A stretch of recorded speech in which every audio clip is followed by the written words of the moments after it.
hand it over to Superintendent. So we're very excited to present the girls soccer team. They made it all the way to the state championship game this year. Came back.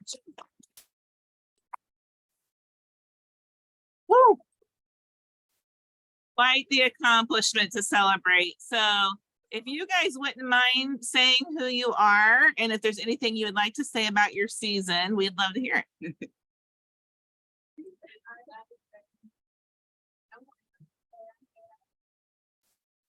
Just graduated.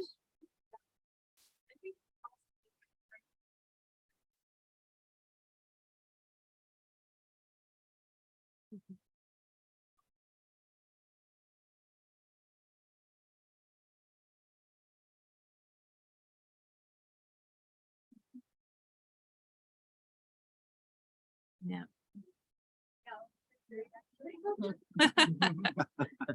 Well, congratulations to you all. Thanks for coming this week. We wanted to catch you before you went off to your next adventure in life. And so thanks for waiting on us and congratulations. Job well done. So if you wouldn't mind coming, we'll shake your hands if you'll make the circle around.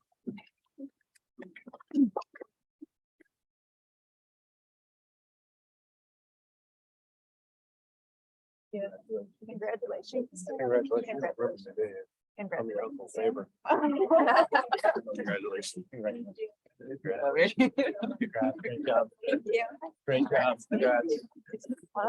Thank you.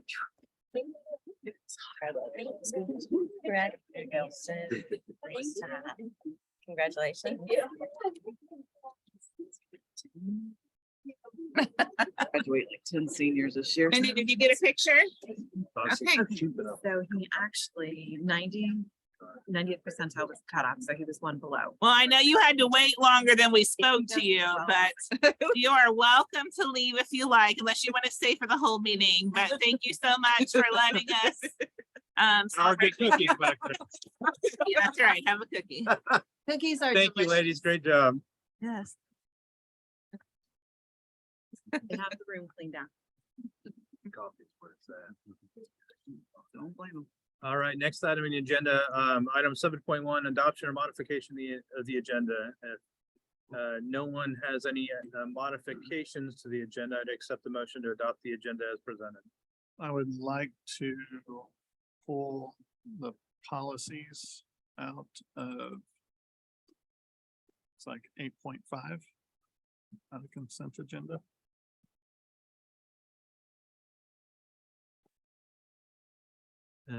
Okay, all of them out of 8.5 or Out of the last four, the first one seems to be okay. okay. So is that a motion to move 8.5? Probably best to just pull them all. Do you, okay, yeah, I was gonna say, if you wanted the letters, I can give you the letters. If not, just say pull them all. I think we'll just move them all at that point. Okay. Did I hear a motion to move 8.5 from the consent agenda to Old business. old business? I'll make a motion. We have a second. Second. Was that Whitney or Station? We have a motion and a second. Any further discussion? Now, do you want to call this via roll? Then we have to adopt the agenda as a whole, right? I already pushed vote, so let's just Yeah. vote electronically and then I'll do. Excellent. So, yes, please vote. So yes moves them out of the consent agenda. Yeah. Motion carries 7-0. With that, I entertain a motion to adopt the modified agenda. So moved. Second, We have a motion and a second. There no further discussion. Madam Secretary, please call the roll. Whitney? Yes. Station? Yes. Scott? yes. Susan? Yes. Patrick? Yes. Ian? Excellent.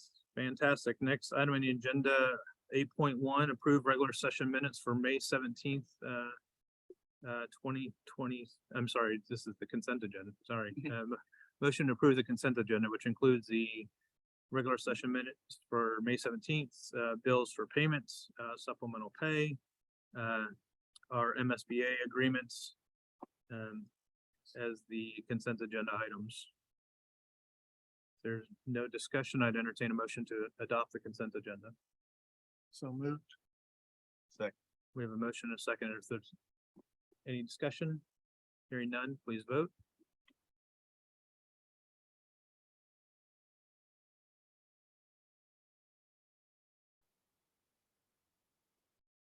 Thank you. The consent agenda passes 7-0. Next on the agenda, 9.1, comments from the audience. None. There are none. We'll get to that in a little bit. 9.2, board priorities update. At this time, I don't have any more priority updates for you. This is the last month with these board priorities. It will be time to set new board priorities for July with the new school year and based off the new strategic plan. So I know Dr. Moss has some work that he'll be doing with you all to do that. Thank you very much. 9.3, assistant superintendent for academic services. I have just a few things to share with the board. First, we wanted to give an update on summer school. In our K2 program, we have 257 students. That one is located at Maple. We've got 30 staff members there. All but 4 of them are regular staff members. Our 3-8 program is at Eagle Heights. We have 262 students in that program. And there are 20 staff members and all but 1 are regular staff members. At the high school, other than credit recovery, where we've had 27 students participate and they've recovered 47 credits, which is great, which is down significantly from 2 summers ago where we had almost 80 kids in credit recovery. So very, very excited about that. We also have our face-to-face PE, summer PE. We have 225 high school students and 95 middle school students participating. And then we have personal finance, health, and ACT prep as online options. 152 kids taking personal finance, 86 taking health, and 17 taking the ACT prep. We have a total of 10 high school teachers who are part of either credit recovery or the online. And then most of our coaching staff participate in the PE in some level or another, and most of them are using that for career ladder. So yeah, so very exciting. We're almost done. We have 5 days left of the K-8 program. And I know that our teachers are very excited about getting their summer break started. So yeah, kudos to them for being here and serving our kids throughout the summer. We do have, in addition to enrichment, which most of the program in the K-8 grade levels is an enrichment program. We do have our reading interventionist in both buildings, and so they are able to continue providing interventions for students. So yeah, very successful summer school. I want to give a shout out to our assistant principals from the elementaries and the middle school who are running it. This is probably one of the smoothest starts we've ever had, and certainly are seeing the benefits of having our 4 administrators back rather than relying on just 2. We've also had our 2 aspiring principals who presented to you all in May. They are serving as interns this summer, so they each get 13 days where they get to come in and practice their skills, and in some cases they actually have been the administrator on duty, as some have attended some professional development and other things, and they filled in for them. So very exciting. Also wanted to share our preliminary EOC scores. We don't have anything official other than the raw scores, but Mr. Lackey took the raw scores and compared them to the cut scores from last year. He also offered, the high school offered an incentive to students that if they scored proficient or advanced on the EOC based upon last year's cut scores, that it could be raised a letter grade. And that seems to be an incentive that means something to our kids. So in Algebra 1 and Algebra 2, we're expecting a 10% proficiency increase. In biology, a 6%. In ELA 2, 3%. Government, we are expecting no change. And Mr. Klein and Miss Klein will, we have so many Kleins in our district.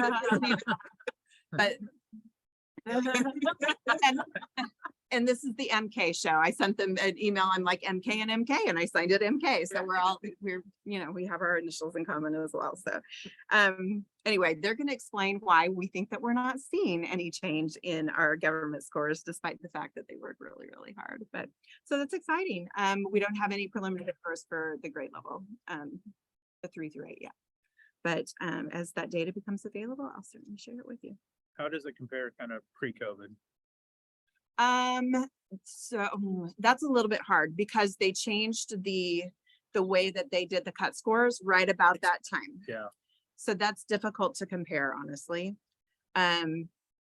pre-change and pre-COVID, you know, it wasn't uncommon for us in ELA to be in the 70%. Math, we were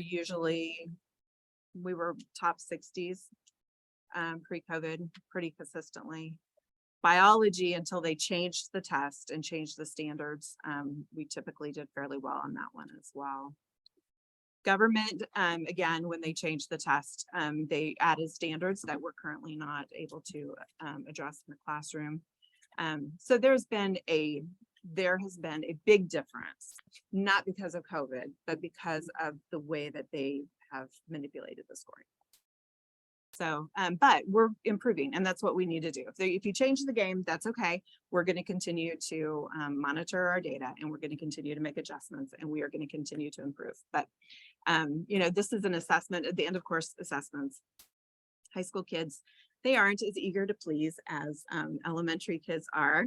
And if it doesn't mean something to them, then they may or may not put the effort in, whether they're a good student or not. So I was pretty excited. I was a little skeptical, to be honest, of whether this would be a good incentive or not. But I think that especially in the area of math, it seems to be a pretty good incentive. So yeah, and that idea came up at a principal's roundtable that Mr. Lackey attended. And so principals from other districts had shared that they do that. And he brought it back and suggested it to the team, and here we are. So excited about that. The last thing I wanted to share is that, gosh, in early May, I was approached by Northland Career Center. Y'all may or may not be aware that they are part of Tech Centers That Work and have received the Pacesetter Award from that organization for like the last 5 years. So they do a lot of work with Tech Centers That Work. There are national standards for them, and they exceed those standards. Part of that program is being able to apply for a grant. It's a 4-year grant. And in order to do that, you have to have a partner high school. Well, Platte County High School was their partner high school last time, and now they needed a new partner. And so they reached out to us to see if we wanted to partner with them. The benefit for us, we'll share the grant money. It'll be up to Platte County and us to determine how we're going to share that. But for the most part, it is for professional development related to real world learning. So this summer, at the end of July, Carol Noker will be attending a conference with Jeff Green, the national conference for Tech Centers That Work. In subsequent years, we'll be able to pull others into, perhaps teachers, other administrators, into that training. But in year 2, so this coming up year will be year 1 for us. In year 2, we should get a pretty big chunk of money that we can use for real world learning, professional development for the high school. So we're not really sure what training that will be, but we have a year to figure that out. Altogether, it's about $90,000 that we'll split with Platte County. So it's a significant, it'll be a significant contribution to our teachers' learning. So we're excited about that. Dr. Moss and Mr. Moore and I met prior to that to make sure that that would be something that they both were interested in as well. As you know, we've got changing administrators there. So very excited about that. And as I get more details, I'll share them. Fantastic. Thank you very much. Any questions for Dr. Catterfield? Thank you. Next item on the agenda, 9.4, Executive Director Support Services. Thanks, Mr. Blinker. Randy, I'm going to share my screen. You'll be able to bring that up.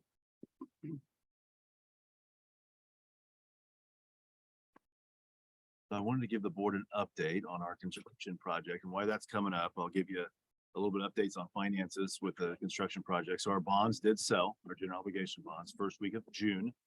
We had a great sale. So we offered $17.5 million worth of bonds. We deposited just over $18 million worth of funds because our bonds sold at a premium. That's after we paid the fees for Gilmore Bell and Stiefel.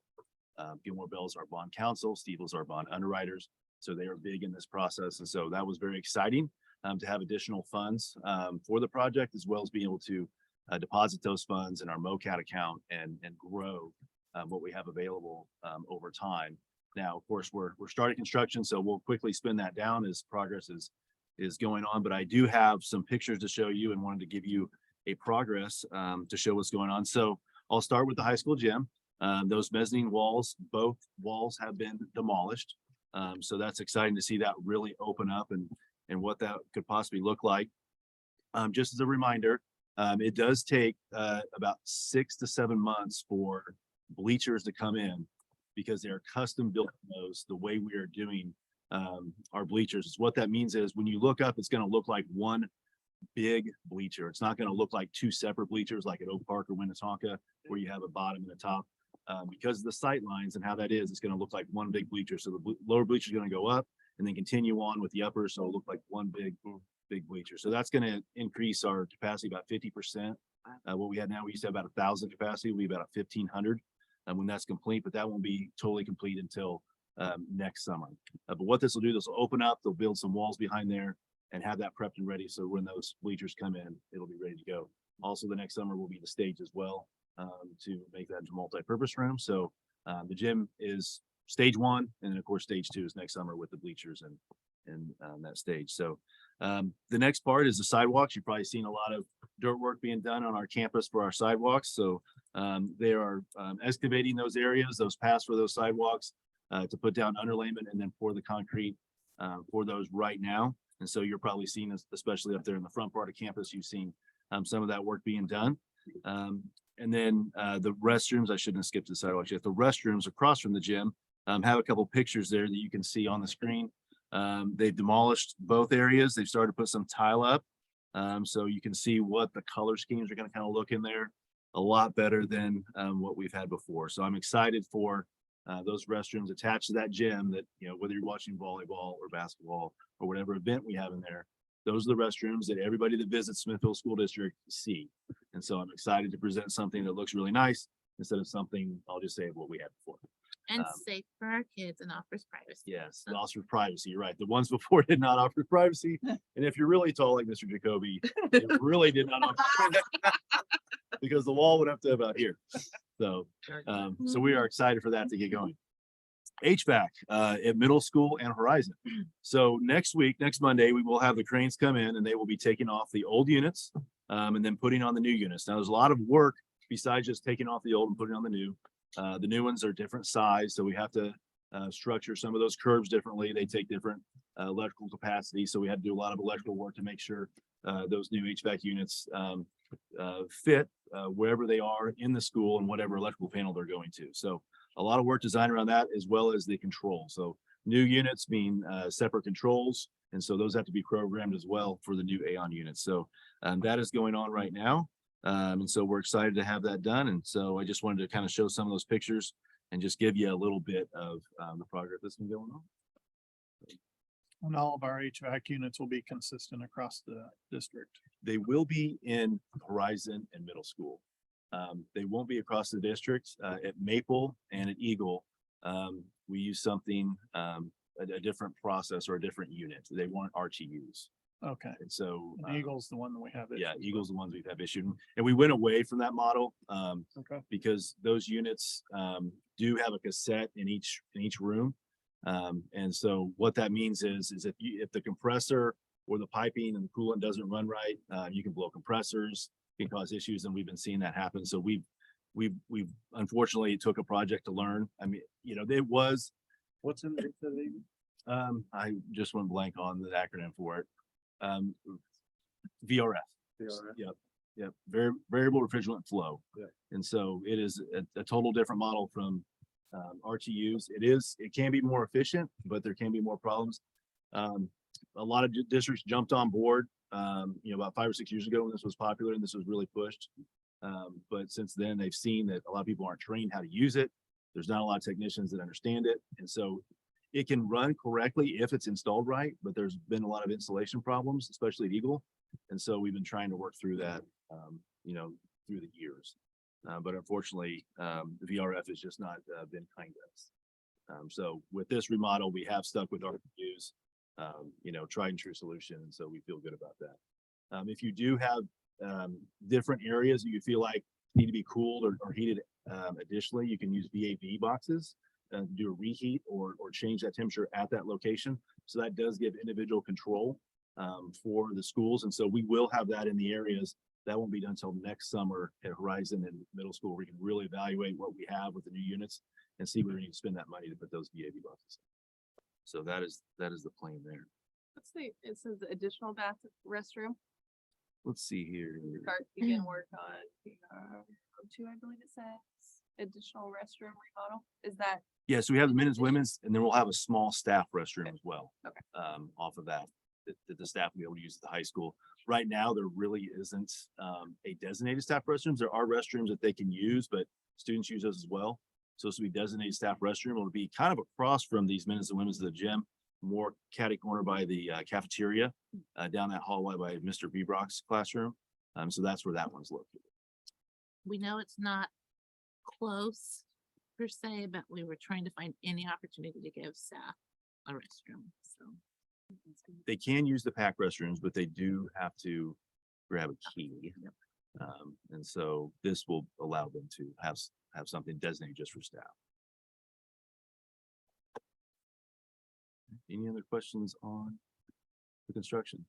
A lot of times I have some financial updates for you, but since we have our fourth budget revision of FY 23, our preliminary of 24, I'll save those comments for later. The only other thing I want to mention in this agenda item is we currently have some RFPs out for bond underwriting and bond counsel. One of the findings in the state audit, even though we got a good rating from the state audit, one of the suggestions is at least every 5 years, review major vendors that we have and put out RFPs for those. So the last time we did RFP for our bond counsel and our bond underwriters was 2017. So of course we need to let this project go through because we had planned for 2023 with them. But now that it's complete, now this is a good time to put out those RFPs and see those responses and review those. So those are out right now. And so I'll have some recommendations for you at the July board meeting for those. And so in those RFPs on the last page, they're on our district website. If you want to look at them, it does spell out our rubric and the grading guide of what we're looking for in the requirements. And so we'll grade each submission on those requirements on the rubric and then have a recommendation for you based on that score. Is that best and lowest bid or just? It'll lowest? be best bid. Price is in the rubric. It's not the only criteria. Okay. It's one of the criteria. Yep. And just as a reminder, Stiefel is our bond underwriter and Gilmore and Bell is our bond counsel. Do you want to talk about what's happening on campus? What else? Sure. All this construction or the tear up of what's happening? I don't know if that's anything like the driveway that's closed and. Oh, the big sorry. gap here. I Yeah, thought you might so- want to mention. Go, great point. So on the last construction project, when they built the Warrior Activity Center, trucks were going in and out of that area and they broke up the concrete. Okay. And so last fall, we were looking to do a time where we could redo that concrete. And during the time it happened, it hit a cold snap. We didn't get a chance to do it. And so that is actually a leftover from the 2020 project to fix that concrete area that got broken up by big machinery when we were building the Warrior Activity Center. So yeah, that's a big detour as you go around there. So I know it's not as exciting as the other things, so that's why I was trying to think of the exciting stuff. But yeah, we're getting that smoothed out and that concrete redone on that main drive. So Very good. Any additional questions? All right, we'll move on to 10.1, general financial review. in the general financial review, I don't have anything to share. It's typical is listed. A lot of the details again are in that fourth budget revision or in our preliminary FY 24 that I have to share with that. I'd just be repeating myself. So unless you have any questions over some of the information that's in there, I'll save some of those comments for those budget documents. Any questions on 10.1 or save them for the next go round on financials? All right, we'll move on to 10.2, MSBA policies for the third reading. As you know, there were a couple of these that we pulled out and made some changes to. Ms. Carlisle, Mr. Saxton, as you helped work on a couple of these, you want to provide some input and feedback on the changes that were made? You want to go first? You can go. Gosh, Jeff, I only have 1 cup of coffee. I mean, just Summarize if you want me to, but just essentially us being intentional about kind of how we engage and, you know, how we support our community to communicate with us from board forum. And then kind of adding some considerations on how we actually seek out and go find that input. We tried to outline that in those policies, just to help with future engagement strategies. And that's kind of the meat and potatoes of it all. in different ways and to have actual discussions and conversations, I think will be key. So Yep. we're moving in the right steps. Yeah, so if you hadn't seen, several other districts have kind of tried to limit public comment. We kind of tried to go the opposite way, and we want public comment. We want to engage with our community and make sure we get community feedback as this elected board makes those policy level decisions. So Thank you guys for working on it. It looks really good. I'm Appreciate it. excited. Yeah. Yeah, thank you. We trust you guys. I think it truly reflects what our community is looking for, right? So I do. So some of those, when will those take effect? Say like the coffee with the community and stuff. What does that timeline look like, Jeff? When will the public be able to really see some of these changes? So I think, once we adopt this policy, it becomes a whole, and then it's up to us to sit down and start to get that lined out. Okay. And so I think, as we look at board retreat and some things on how we go implement that, I think is up to us as board members to get lined out.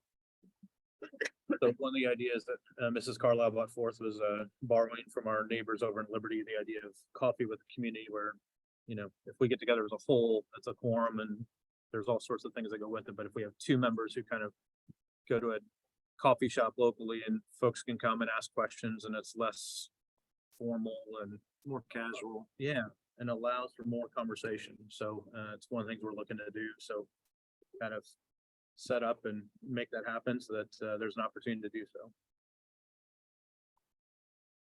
So How does, like these policies, let's say, we get into it and we want to make adjustments, how does that adjustments get made? Because I know it's been a pretty extensive process, multiple readings to approve it. Great question. Once we have them adopted like this, and if we want to make small tweaks and changes to it, we can. We tend to get from MSBA, or the group who we work with, Missouri School Board Association, groups at a time, largely based on activities at either Jefferson City or Washington DC, kind of making required changes to said policies or updates based on things they're seeing from across the area. So, for example, based on our audit findings, we made a change to our policy that they then pushed out as a recommendation for all districts. So that's typically how they come. But if we find things that we want to tweak, we can make said tweaks as we proceed.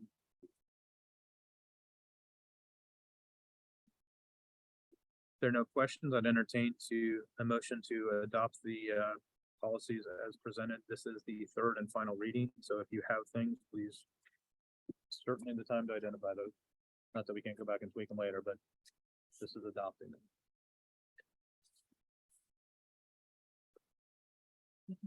We'll make a motion. We approve 10.2 as presented.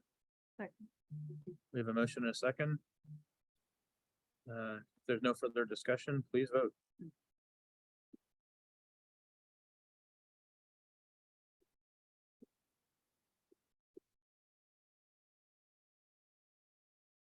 Motion carries 7-0. Again, thank you, everyone, particularly Karen, who had to do a lot of work making sure that the policy lined up appropriately and a lot of back and forth. So thank you, everyone. Next on the agenda, 10.3, MSBA policy, GCLC update for the first and only reading.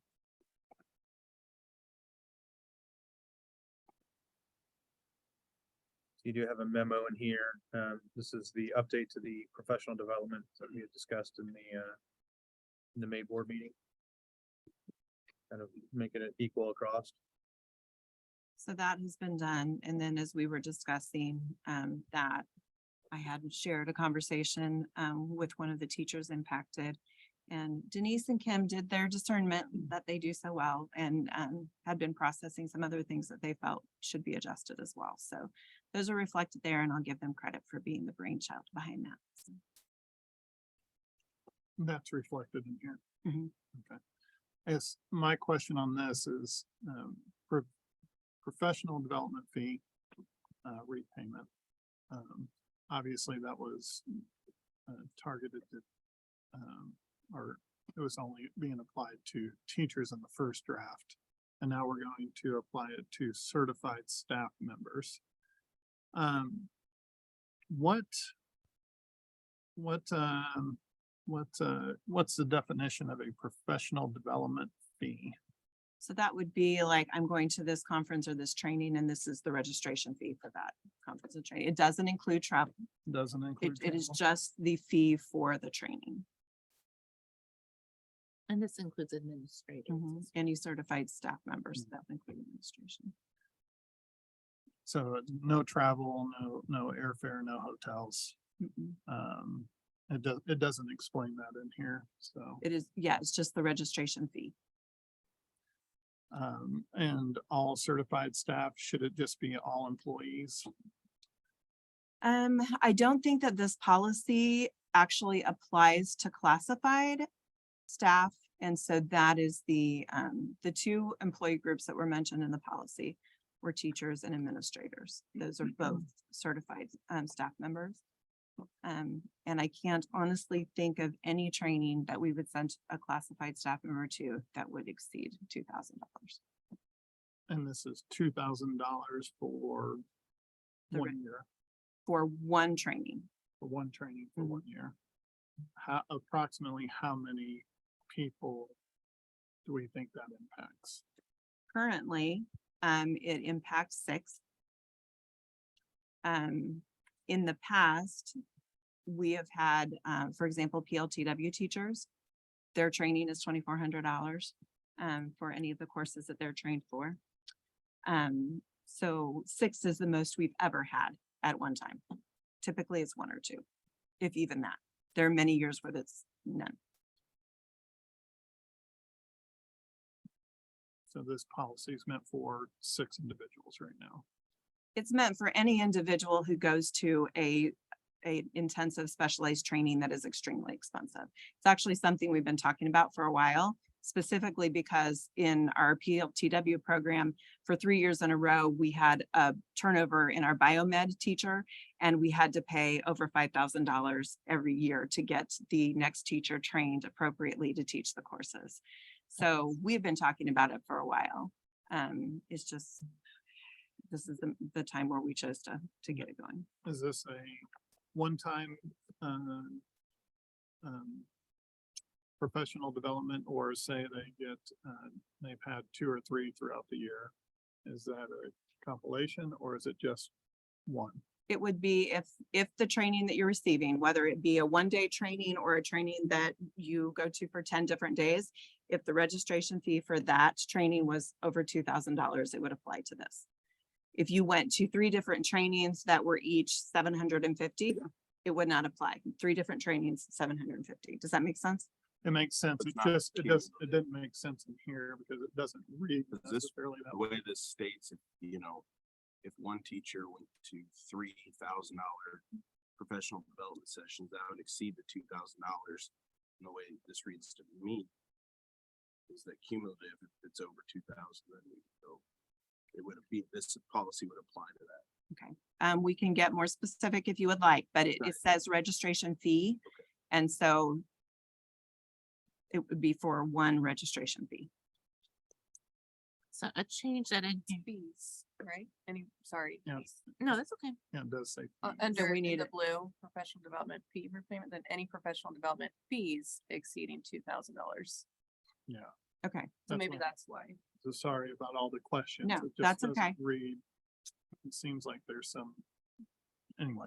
So I can work on the verbiage on that and bring it back to you next month. Another thing that was changed is we got to thinking about just making the repayment being beyond that, because if we're Mhm. willing to pay up to 2,000 for anybody, then they shouldn't have to pay that the same that anybody would go to. So it's the beyond the 2,000, a Correct. difference to make that more equitable. for folks. And equitable, because if we're willing to pay up to $2,000 with no penalty, Mhm. then it's, why would we charge a repayment fee on that $2,000? So it's only good. So, trying to get the will of the board here. It sounds like there's a change from fees to fee. Are there other things we want to see in there, or do we just want to amend that, vote on it, and move forward? We could change it to a single registration fee, literally say single registration fee. And that I think would take care of the problem. Of the professional development participants, does that number of 6, does that grossly change if we were to say cumulative? Well, So like, we don't want it to be cumulative. It is not intended to be cumulative. So that is not our intent at all.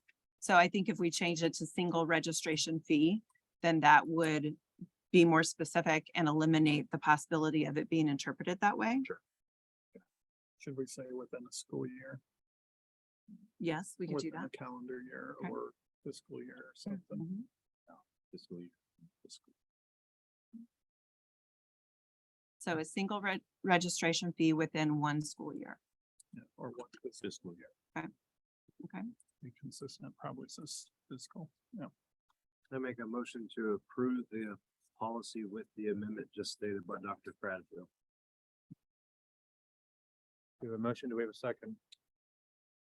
Second. Any further discussion? Thank you for the discussion on this. If there's no further discussion, please vote.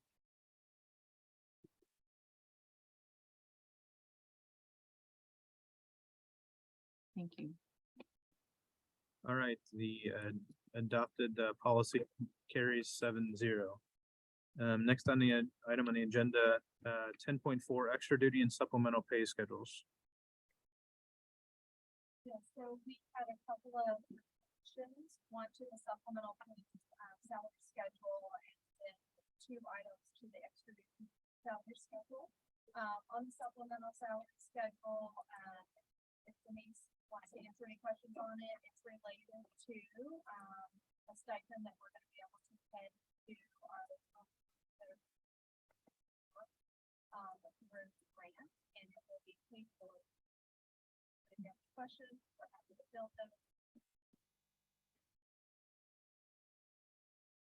On the extra duty schedule, there were 2 things that have been added. One was the middle school winter guard position. We've had that in place. We've been paying that.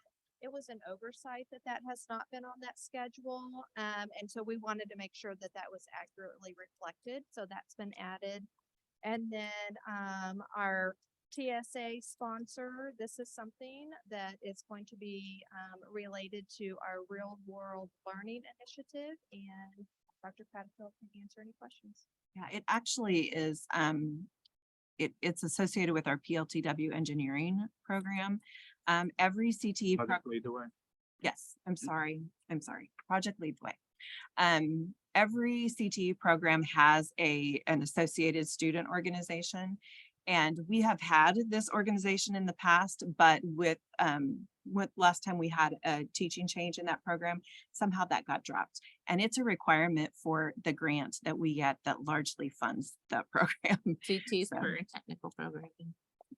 Career technical education is, yeah. So our career technical education programs are FACS, PLTW Biomed, PLTW Engineering, Business, Marketing, and Agriculture.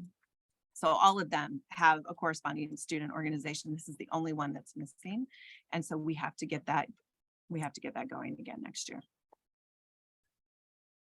For example, $38,000 is what we're getting from that grant this year. So it's worth that investment to make sure we have those funds available to us.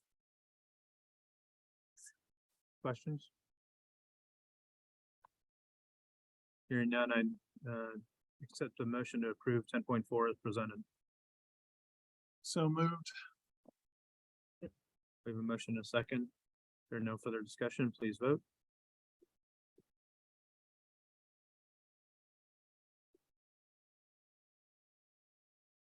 Motion carries 7-0. Next item on the agenda, It's the agenda change, the MSBA policy revisions for personnel. 10.5, so there's MSBA policy provisions for personnel. Mr. Jacoby, I believe you had some things, so the floor is yours. Click back to 8.5, is that right? It should be in 10.5 now. 10.5 now? Darren's pretty good about getting this stuff moved for us. Nice, good job, Karen. Thank you. Appreciate it. Um.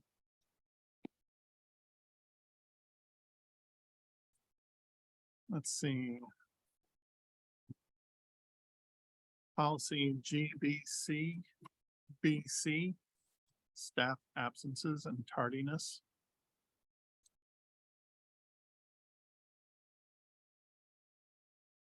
Yes, my concern on this is the paragraph at the bottom that's being added about lesson plans. This policy just doesn't read, it doesn't seem like it flows. That part seems like it's somewhat out of place, and the more I thought about it, that feels like when we're adding this lessons plan paragraph, it feels like that should be between the teacher and a building leader. It's almost something that should be found in an employee handbook. I'm not sure that this is a board policy type of paragraph to add in here. That's just my take on it. And the building principals should be able to, and it seems like this is managing by policy and in the buildings to me. And so Is there already some sort of policy on lesson plans, whether it's in the employee handbook or Well, is there's, it kind of a stated expectation? it is an expectation, yes. Correct. So this paragraph was actually exerted from Park Hills policy, their same exact policy that we have. We didn't have this in our policy currently. We don't have it in our policy currently, but it is an expectation of our building leaders. We've run into some issues with staff members going on long-term leave, whether it's for maternity leave, a medical leave, whatever the circumstance is, and then having lesson plans in place, ready to go for their substitutes. So it's a direct impact on our students when we don't have those lesson plans ready to go, and then people are trying to scramble to figure out what we need to do. So we were trying to clear as kind. So we want to clearly outline what those expectations are so that moving forward, we don't run into these issues. no doubt, I'd imagine that's why it's in here, is because we've had issues with it. To me, it just reads as if this is a principal and a teacher issue, not necessarily a school board policy issue. And so the principal should be setting the expectations with the staff. And if those expectations are not met, then that should be reflected in the reviews and so forth. And it just seems like, you know, this doesn't, it's not cohesive to me. It doesn't seem like it fits. And it seems like this is more something that should be handled in the actual buildings itself. So that's why I asked for this one to be pulled, so. I mean, I respect what you say. I liken it to student discipline though, where it gives that code of conduct again, that's in our handbooks as well. But I mean, I just explained it in that way, but I see your point too. So, and that's the reason I had it pulled, so we can vote on it individually, so. Yeah. So, if anybody else has anything? Yeah, the policy itself is explain what clarifies an absence and whatnot, and then just got its point kind of right at the bottom is lesson plans. I don't know if there's anything other than the lesson plan that would, be a responsibility of the absence teacher or not. I can't think of anything outside of a lesson plan, but it does kind of stick out different from what the rest of the policy flows. But I got no heartburn either way. I don't either. I I just see why didn't- you wouldn't include it and see why you would. Yeah, I didn't know if you needed it more in both places to cover bases. That's I didn't know. I mean, yeah. When we do talk with our, professional staff members, our support staff members, we always try and refer back to board policy. Okay. And so having that in there gives us an opportunity to review that policy, to set that expectation. I mean, we can pull it out, put it in a handbook, but it carries more weight to have it in your policy than if, again, it relates, it's in the absence one, because when a staff member is not there, a veteran teacher may, go in that morning and write up her lesson plans for the day and be ready to go. But when they're not there, if those lesson plans are not available, again, it makes it more difficult for whoever's stepping in. So if we have a individual who repeatedly does not have their lesson plans prepared, the classroom is not, able to function the way it should without those lesson plans, it gives us an opportunity to reflect back on that board policy, on that expectation, to use that if needed down the road, which we never want that to happen, but to be part of any type of teachable moment, official reprimand, whatever you want to call it, so that we're all on the same page. So we'd like to have it somewhere. If you're comfortable with it in the board policy, then we can take a look at that. It's where other districts have it in this particular policy. So we mimicked that.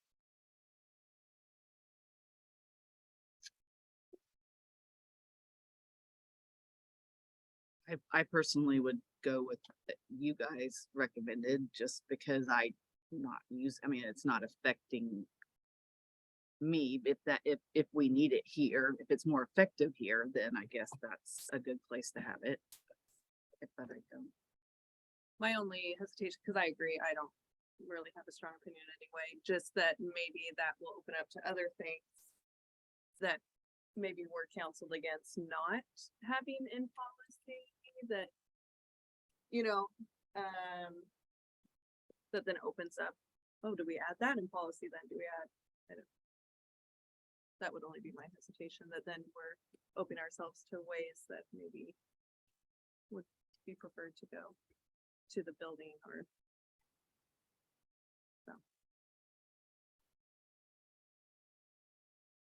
So in interest of trying to figure out how to move this forward, were there other policies in here that you wanted to discuss, or? Yeah, the first one, I didn't really have much there. The third one, is GCBDA. It seems like it's an improvement.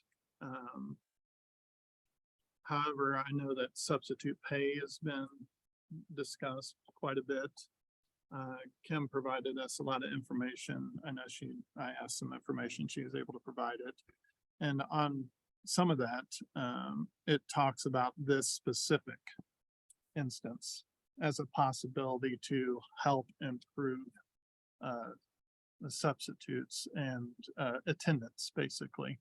So my question would basically be around, do we run pilot programs to try to find out if we make a slight adjustment here that it improves staff attendance, or do we run another pilot if we tweak this and that improves staff attendance? And to me, this seems like one of those things that if we did pilot programs, and I don't know if we do, this seems like something that we might be it's an opportunity to possibly improve on, because 45% of regular substitute pay, that's pretty low. Yeah. On years 1 through 4. And it really kind of almost looks like the only people that will be impacted here are years 11 on. And actually negatively impacts the 1 through 4, because we're dropping from $55 a day. I guess my point on this policy, it seems like it's an opportunity for us to see how we can solve this substitute issue. And I don't know if we need to pass it tonight or if we need to have more discussion around it. We know that other schools around have increased substitute pay, and it did not result in solving the issue. Yeah. However, we have noted in our research the administration has done, this is a possibility of improving it. And I didn't know if, passing this policy tonight was a must, or is it an opportunity for us to kind of tweak it, make it better, or so forth? That was my question on this one. Sure. And just a little bit of historical perspective on like the years 1 to 4. We added that within the last year, the year before, Robert, that we added the 1 to 4 at the request of the Salary and Benefits Committee. Previously, anyone less than 5 years of service with the district got no payout or reimbursement for unused leave. So this was definitely making strides in the right direction. And then we also, working with the Salary and Benefits Committee over the last couple of years, have increased the percentages and tied it used to be a strict dollar amount, switched it to percentage, tied it to the substitute rate of pay, because we see that there's a correlation. The value of those leave days might keep, people from burning their leave and using it only when necessary. So we've been on a mission working with the Salary and Benefits Committee to try and move this in a really positive direction. The one comment on the reduction of the amount of payout for, those with less than 10 years of service, it's that $55 was if you had 110 or more days accumulated. We roll that off based on policy. So someone with 4 years of service is not going to have 110 days accumulated. So it's really irrelevant, but we kept the structure the same. And so that's that point. And then some of the information that I shared with the board on the history of our substitutes, where we're at currently with our rate of pay, what our fill rate has been over, this entire school year. Susan asked me for some additional data that I haven't gotten to you yet. She reached out a day or so ago. Just, do we have numbers on how are we filling internally? And so we've started over the last year, we added a new category in our absence management system that says filled internally, so that we could add that in there so that it accurately reflects that. Because currently it's either filled or unfilled. It needs to be filled or it doesn't need to be filled. So it works together. So it's a pilot program. I mean, everything is sort of a pilot program. A lot of it is trial and error, and you can adopt and make changes to these policies annually. And so we can do, what you think we need to do. Now, thank you again for putting all the information together for it, but you mentioned that we had recently, I assume recently, made a change from fixed dollar to a percentage base. And when we made that move, I know I'm putting you on the spot here, I'm prepared, but generally speaking, do you feel that that made a positive impact in the number of used days? Did that improve? Did it improve our number of days that teachers would take in incentivizing? Obviously, the goal was to incentivize them to not take their days if they don't need to in order to give them a payout. Do we feel that that goal was accomplished by the Our overall number of absences from year to year, did it go down? I don't know that we have enough data yet. Okay. I would have to go in and look. That's fair. I know it's putting you Yeah, on the spot. I was really focusing on our sub-fill rate. Yeah. So that's a great question, and I'm sorry I don't have the answer for That's you okay. tonight. That's okay. You're also comparing pandemic years. Once you start going back, that's a tough year. It's gonna be hard to. What about, how does this, 45%, 55%, and 65, so on? How's that compare to Platte City and Kearney? With their Ho- leave Yeah, payout, how do they? I What, did not compare it with their leave payout. okay, Mr. Jacoby, one thing I can say is this was a first step. The next step was to try to get that top level to 100% of substitute pay, but we wanted to do it in a couple steps so there wasn't such a big impact on the budget. I at thought one that's time. what I read with Platte City, is I thought they tied theirs to just substitute pay across the board. So the goal eventually was with the benefits and salary and benefits committee was to get to 100%. Yeah. Step one was 75%. And then Do we know, obviously that's gonna have a dollar impact, Correct. right? But again, we're trying to solve this issue. I'd be interested to know what kind of dollar impact that is, right? And it all so I depends know on- you probably don't know that off the top of your head. So. it all depends on how many people decide to cash in their days. 'Cause anybody over 60 days can go ahead and cash in. If it goes over 110, it's automatically done. Yeah, and so how many people would decide on a whim's notice that had more than 60 to do it? It's hard to say. But I could go with the average of what's been done over the last couple of years, and have an estimate. But, how long have you been at for 16 or more? How long have you been at 75%? We started using the percentage, not the fixed rate. I think this last year was the first year with the Correct. percentage. Yeah, it's not been. So these are the initial percents Yeah. and we haven't moved them since we implemented it. I can tell you that since we have implemented it being tied to the substitute rate of pay, we have had more staff members selling back their leave days. So that is an indication, That's one, touch point that we can look at, that is working for that they are not using those days and they're selling them back to us for value now. So they feel like it has enough value that they want to cash those days in. So that has gone up. So there's a little bit of We've success that we seen can a point to. little bit of. That's what I'm trying to get at. Yep. Yeah. And so I'd like to just make sure that we take every opportunity to try to improve these. Absolutely, and great questions, and we can look at, those different touch points so that we're looking at it, from a full perspective. And on any of these, I'm gonna ask Dr. Moss if he has any ideas or anything he wants to speak towards this for next year. Just, I know that's a little different than what we've done in the past, but just as we're passing that baton back and forth, just feel free to speak up if you have anything to say. I guess we're not passing them back and forth, but I'm.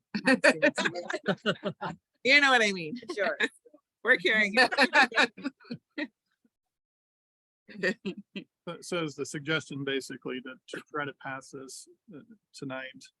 And if everybody's okay with that, I still think that this should be something that's constantly, that we get more data and improve this. If we approve this, is it set for the whole year and then we have an opportunity at the end of the next year? Can we make a revision? Say when we have time and take the opportunity to go through the sub pay issue, we could, if we decide this may be a path that we want to go, we could make an adjustment at that time. Right? Yes, Okay. and as we talk on Saturday on kind of board priorities, I know that's one of the things that we talked about is one of those measures that we want to follow. So, Okay. we can ask that this be presented and continue to.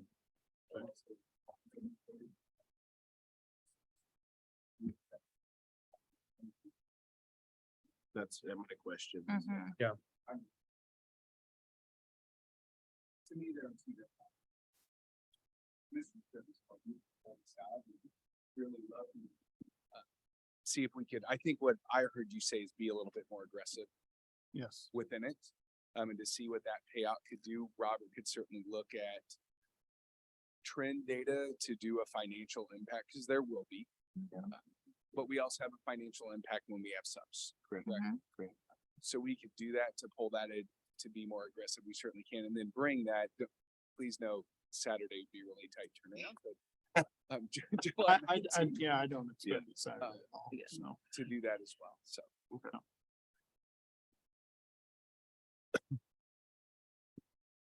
Basically, this is an existing policy. Did we want to just pull it or do we want to pass it and tweak it later or? We have pertinent conversation coming up. I You want- say let's just pull it and then we can revisit the following board meeting. Yeah. My thoughts. Right, I mean, school year doesn't start until a couple months. Yep. so. So just no vote then. We will not vote on this. So are there any of these that Need to need to be passed this evening? believe is just. Yeah, I do want to point out that we did have some changes in there. We apply leave for the upcoming school year on July 1st for our 12-month employees, and so it does impact that.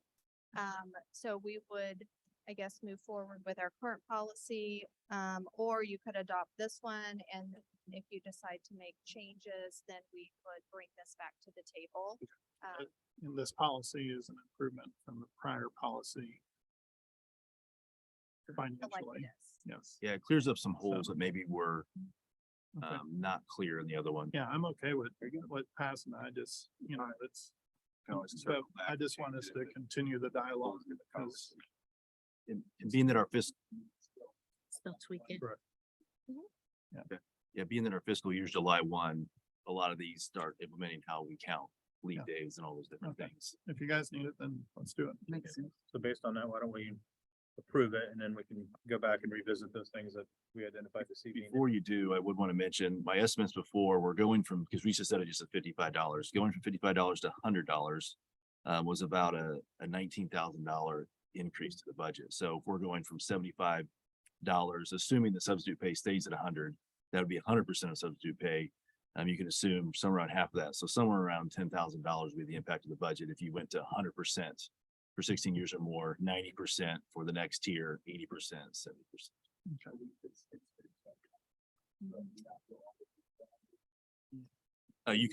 You'd be able to do whatever you wanted. Yeah, absolutely. Yeah.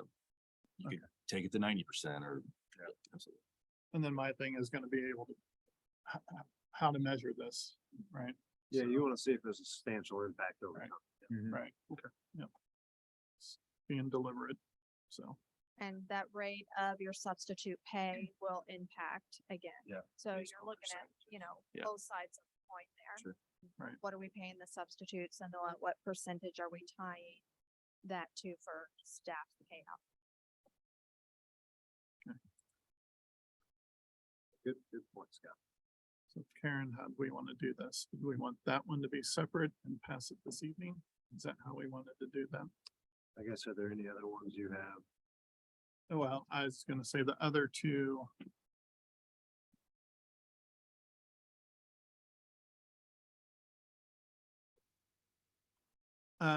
Is GCBDB.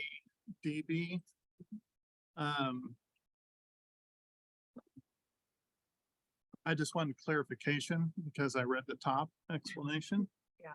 That was kind of alarming. So I wanted to make sure that was clear on what we were voting on.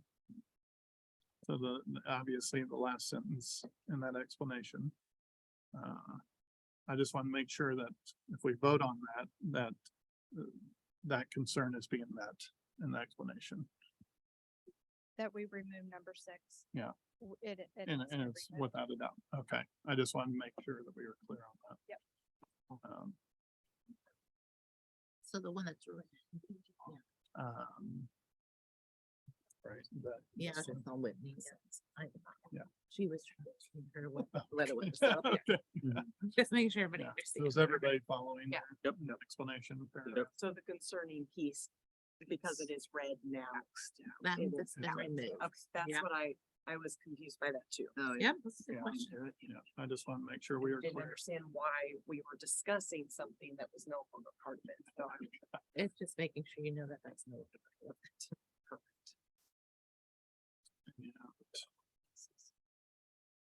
Lastly, the last one,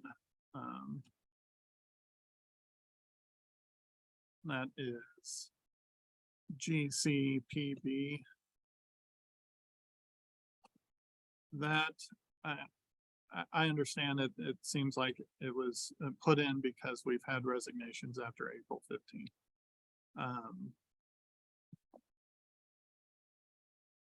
On this, I just, I guess I'm not in favor, and so I'll probably vote against it. I'm just not in favor of the damages that would be assessed in this. I don't think that's going to improve anything. We have retention issues already, and we have lower damages that are being assessed. I don't think higher damages solves our retention issues. I think that we should be focused more on the top part, which is incentivizing and incentives to try to keep staff. I think our focus should be on incentives, not penalizing. And so that's just a philosophical difference that I have with this policy. And yes, I understand other districts might have assessed higher penalties. And that may be what we're doing here, but I don't see that as solving any issues. I think, again, post-COVID, the economics of education and the atmosphere of education is just different. We have shortages everywhere, and assessing more penalties on teachers because, yes, they end up leaving at a terrible time for us. I still don't think that solves our issues. I think we should be focused more on the incentive side, so.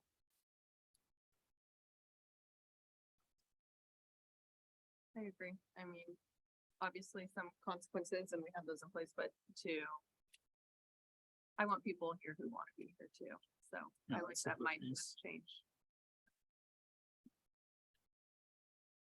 So I do agree with you. We definitely want, to encourage staff to stay. I think, our thought process behind, this was, we would just like to know earlier if somebody is unhappy or shopping for another district for whatever reason, and it just earlier notification, so just to reflect on that and hopefully give us notice sooner by having these tighter deadlines and a higher percentage of liquidated damages. We get a resignation, you're approving tonight, can we fill that? We've had that discussion. And so it definitely has an impact on our buildings, our students, and the rest of the staff in the building. Yeah, I mean, I agree with Scott. I'd like to see, I think that's one topic we can take on and long-term and figure out how to incentivize teachers to stay and the right teachers to stay. But I also see from your guys' standpoint, like if you're going to leave and you are unhappy, here's an incentive to make that decision earlier because you're not going to get paid a penalty by, if you already know you're unhappy, go ahead and make that decision and benefit us as well if you can. But Yeah, it's a hard thing, like Scott's point. I actually didn't think about it from that paradigm until you just kind of raised it, but to me, the piece of us knowing sooner is just part of business operations, because we do have to go fill that position. But it's a great point, Scott. To me, we should do both. I don't think we should forego the assessment because, if you're gonna leave, the likelihood of knowing you're gonna leave is probably occurring before that date. And I think, and Sean is here, I think NEA had mentioned that April 15th was a little bit early and that maybe there was something more palatable to the teachers. And I think, I saw May 1st, which doesn't feel like a huge difference to me. So I don't know if Mr. Logan can speak to that. And if you can speak to how much of a difference that makes the April 15th versus the May 1st, if that's kind of a middle ground that we can meet that would help the teachers out as well. And Mr. Logan, if you want to, I know that we're trying to be respectful of not putting folks on the spot, so if you'd prefer not to. Okay.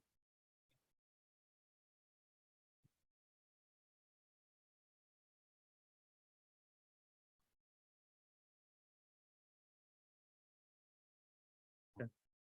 I know this is I think Ian, I don't know if it's every year that you've been on, but every year I've been on, I know we've discussed this on what's the best way to do this? And I think every year there's how do we address it so that we can deal with it appropriately? And I think we've got some interesting ideas to kick around that, we can pull it and. And I mean, and to be honest, guys, is it a catastrophic number? No. We're talking about a handful of occurrences over my time on the board. So, small It's sample. just, yeah. It really is. More frequent, That I more feel frequent. like, and I can provide a timeline for you. So, I mean, we start discussions in December, with our principals on, how's everybody in the building doing? And how are your teachers doing? How are your support staff members doing? When we come back in January, jobs are posted. We kick off that peak hiring season in January. Dr. Moss may be able to speak to your larger districts where by the end of January, they have filled most of their positions with their top candidates. We issue our administrator contracts in February. We issue our teaching contracts in March. By law, we are state statute, we have to advise any probationary teacher by April 15th if we do not plan to renew them. And so we are giving them ample notice because we are letting them know before April 15th, we're letting them know in March if you're not going to be renewed to teach with us in the following school year. And then in April, we issue at-will agreements with our support staff. And then in May, we issue our agreement so that we can see where we have any holes in our staffing as we transition into summer and prepare for the next school year. May 15th is the date by state statute that we have to issue those probationary contracts. So again, we are doing that 2 months in advance easily so that, you know, people have an opportunity. We want you here. We want you to be with the district, but that peak season started in January. So we're just trying to compete is really where this is, you know, it's driving it. And I don't know what is the right answer. Is it the carrot or the stick? The stick is gonna probably cost us. I mean, the carrot's gonna cost us more because we're gonna pay people to tell us earlier, are you going to stay or are you going to go? Or do we use the stick and penalize on the backside if we don't receive early enough notification? Again, I don't know if there's a right answer. I do know personally from my kids, having an effect of teachers leaving late. They, in the high school especially, Noah has had some teachers that left in like May and June, and what we can hire at that time is a lot less. And we had unfortunately settled for some, instructors that were not up to our par, and my kids suffered through that. And I hate that for our kids. So I don't know if this solves it or helps, but to me, it makes it at least acknowledge that we're trying to protect our kiddos too. We know things come up. We know your movement stuff's gonna happen, but trying to encourage that person that just last minute is gonna change. So personally, I can just see it affected. So Yeah, I guess my brain was incentivizing around retention and keeping them within our district. I do not want to pay people in advance to tell me they're leaving as an incentive. I'm totally against that fundamentally. retirement. yes. I would have no concession with the date, probationary dates being adjusted to, let's say, 1st of May. I know that makes it a little tougher, but you know, I also know those are big decisions. People are trying to weigh out what they really want to do. But I'm good with the policy as is. I just want to make it clear, I do not want to incentivize people to tell us that they're leaving earlier.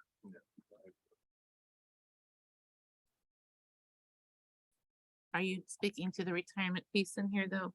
No, I'm talking, Okay, I wasn't sure if that conversation. I was was just going making that sure way. that wasn't. No, I'm Okay. okay with that piece.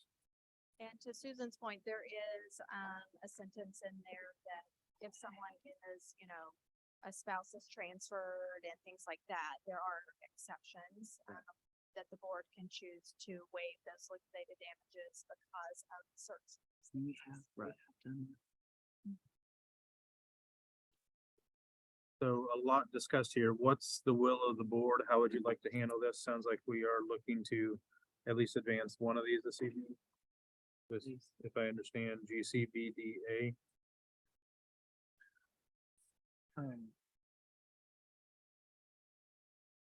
For, advance two. GBBDA. And then just separate out the following for the next meeting to vote on individually. So what about- What's this, so you want to vote on that tonight? I thought we needed to so they can start. Yeah, getting that's their what, Yeah, we can that's the one he referenced. Yeah, because that, GBCBC. I know. I put the names in there too, so you're like, so we don't have to have alphabet soup here. Yeah, why don't we go one by one here? So the first one up, GBBDA, family and medical leave. So that was one we wanted to advance. We want to vote on these separately. Want to do roll call? We do that. Is that best? I think that may be, then we're clear on it. So I would entertain a motion to adopt policy GBBDA, family and medical leave, as presented. So moved. Second. We have a motion and a second. If there's no further discussion, please call the roll. Whitney, Yes. Stacia, Yes. Scott, Yes. Jeff. Aye. Susan, Patrick, Ian. Yes. All right, next item on the agenda, policy GCBC, No. GBCBC, staff absences and tardiness. Is it our? This is one we want to pass this evening. This is the one about the lesson plans. This is one that for the lesson plans at the bottom that So Can I make a point, something that was, looking through? Either way, I mean, we talked about this giving us teeth is why, we were looking at that. However, there is another policy that talks about following administrative expectations and procedures. So, I mean, it's loose. Yeah. So either way, I mean, I just wanted to, somebody asked that earlier, so I just wanted to bring that back up.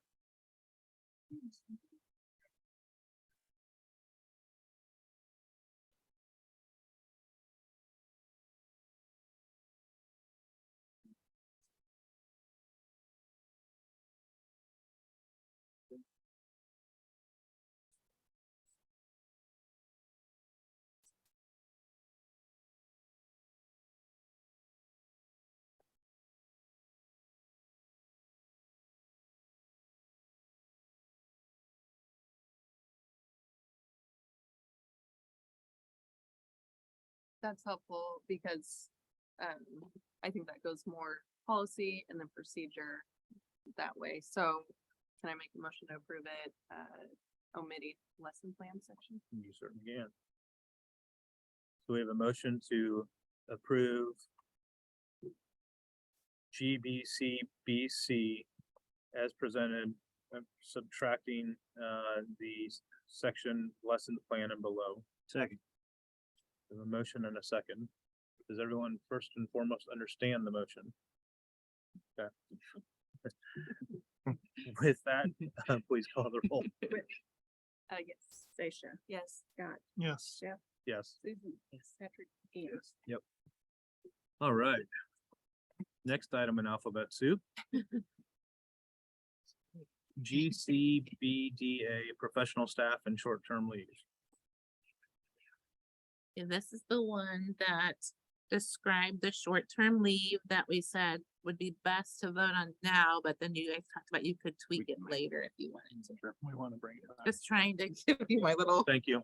Thank you. Keeping us straight. I'm just trying to. I'd make a motion to approve as written. Second. We have a motion and a second. Any further discussion? Hearing none, please call the roll. Whitney, Yes. Stacia, Yes. Scott, Yes. Jeff. Aye. Susan, Yes. Patrick. Yes. Ian. Next policy, GCBDB, professional staff and long-term leave absences. This was clarification on that being removed, so I would make a motion to approve as written. Second. We have a motion and a second. Any further discussion? Hearing none, please call the roll. Whitney, Yes. Stacia, Yes. Scott, Yes. Jeff, Aye. Susan, Yes. Patrick, Yes. Ian. Yes. All right, last but not least, GCPB resignation professional, the professional staff members. Let's see. So if we, No, just carry. no vote would carry the policy forward, basically in red. Which would also include the retiring incentive, right? That's ingredients, so. So bring this one back in July. Or later. Yeah, we talked about discussing it later, if that's okay with everybody. Yeah, I think that's appropriate. Make a motion to, Do we want to table this? yeah, I'd make a motion to table it for the, July. We have a motion, a second to table this policy. There's no further discussion. Please call the roll. Whitney. Yeah. Station. Yes. Yes. Yes. Susan. Yes. Patrick. Yes. Yep. Thank you, everyone. Appreciate your indulgence as we work through that. Thank you for your patience.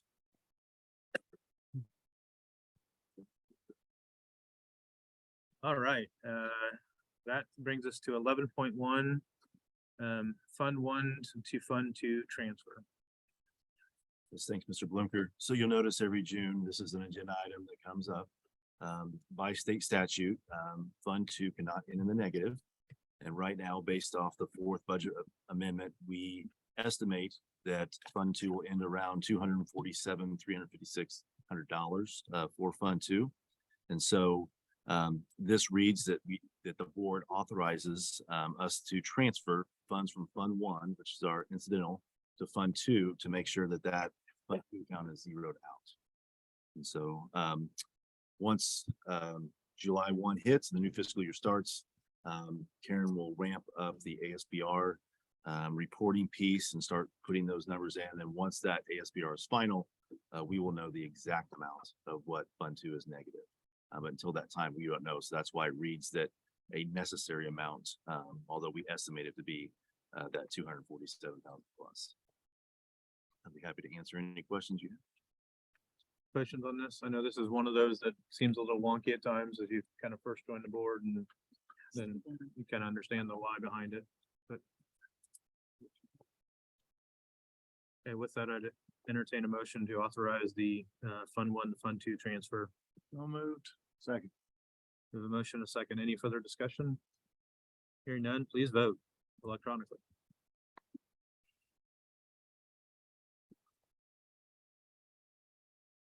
All right, motion carries 7-0. Thank you very much. Next item on the agenda, 11.2, fiscal year 23 fourth budget revision. All right, so this is actually our first fourth budget revision. In the past, the last one in June was always the third. We had an extra one there in April that we plan to do going forward, just to continue to keep everybody updated on how our budget is tracking and what that looks like. So highlights that we have from this budget. You will notice as you go through and you look at our revenue looks different from other years because we had our bond sale in this fiscal year. So if you look at how our revenue looks, typically in a typical year, our local revenue is about 60%. State is somewhere around 30%, and then federal, county, all those account for the last 10%. With this one, because we had over $18 million deposited for our GO bond sale, you can see how that kind of skews the numbers a little bit on revenue. But I just want to kind of explain that because it's in any year you sell bonds, it does look different from our revenue projections. So wanted to highlight that. As far as the insurance goes, right now we're just a little bit in the negative. We believe with our self-insurance pool, we will be around $0 this year. We did make a supplemental payment early this year in November, but the rest of the year is tracked well. So we don't believe we'll have to make any supplemental payments to finish up this year. That's always important when we're talking about what our budget looks like to finish up the year. So if you go to the very last part of the budget, it has some explanations in there. We still have 3 months of salaries to disperse. We have June, July, and August. We also have summer school expenses that we're currently working in right now. So we do still have some things that, we don't finite know right now. So when you see some numbers, those are going to be estimates. When you look at where our budget's tracking, you can see the first number is $392,470. That's if you look at all funds, but just our Fund 1 and 2, which is what we use to talk about our reserve ratio, we are just slightly in the negative. But when you're talking about $38,000 in a budget that's, 38 million. That is really pretty much a balanced budget. Again, we will not know the final amount until Karen completes the ASBR. We'll get that information sometime around September. We'll get that information and know exactly where we hit, and that will tell us our exact reserve ratio after FY23. So just wanted to point those things out. So overall, FY23 was a really good year. We did have some expenses that we typically wouldn't see. We had the state audit. We had our comprehensive school improvement plan that we hired some consultants for. So have some extra costs a little bit there that you might not see in a typical year. But overall, it tracked pretty well. And if I had to give you a prediction on our ASBR, I do want to say that 38,000 plus is what's on paper. On paper is what those supply budgets are at.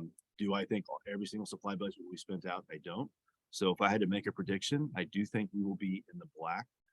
How much in the black, we'll see based on how much is it spent. My estimation would be somewhere between 100 and 200,000 in the black when it's all said and done, but that's just an estimate based on the numbers that I'm seeing it come in and looking at those budgets and looking at the percent that's spent on every single one.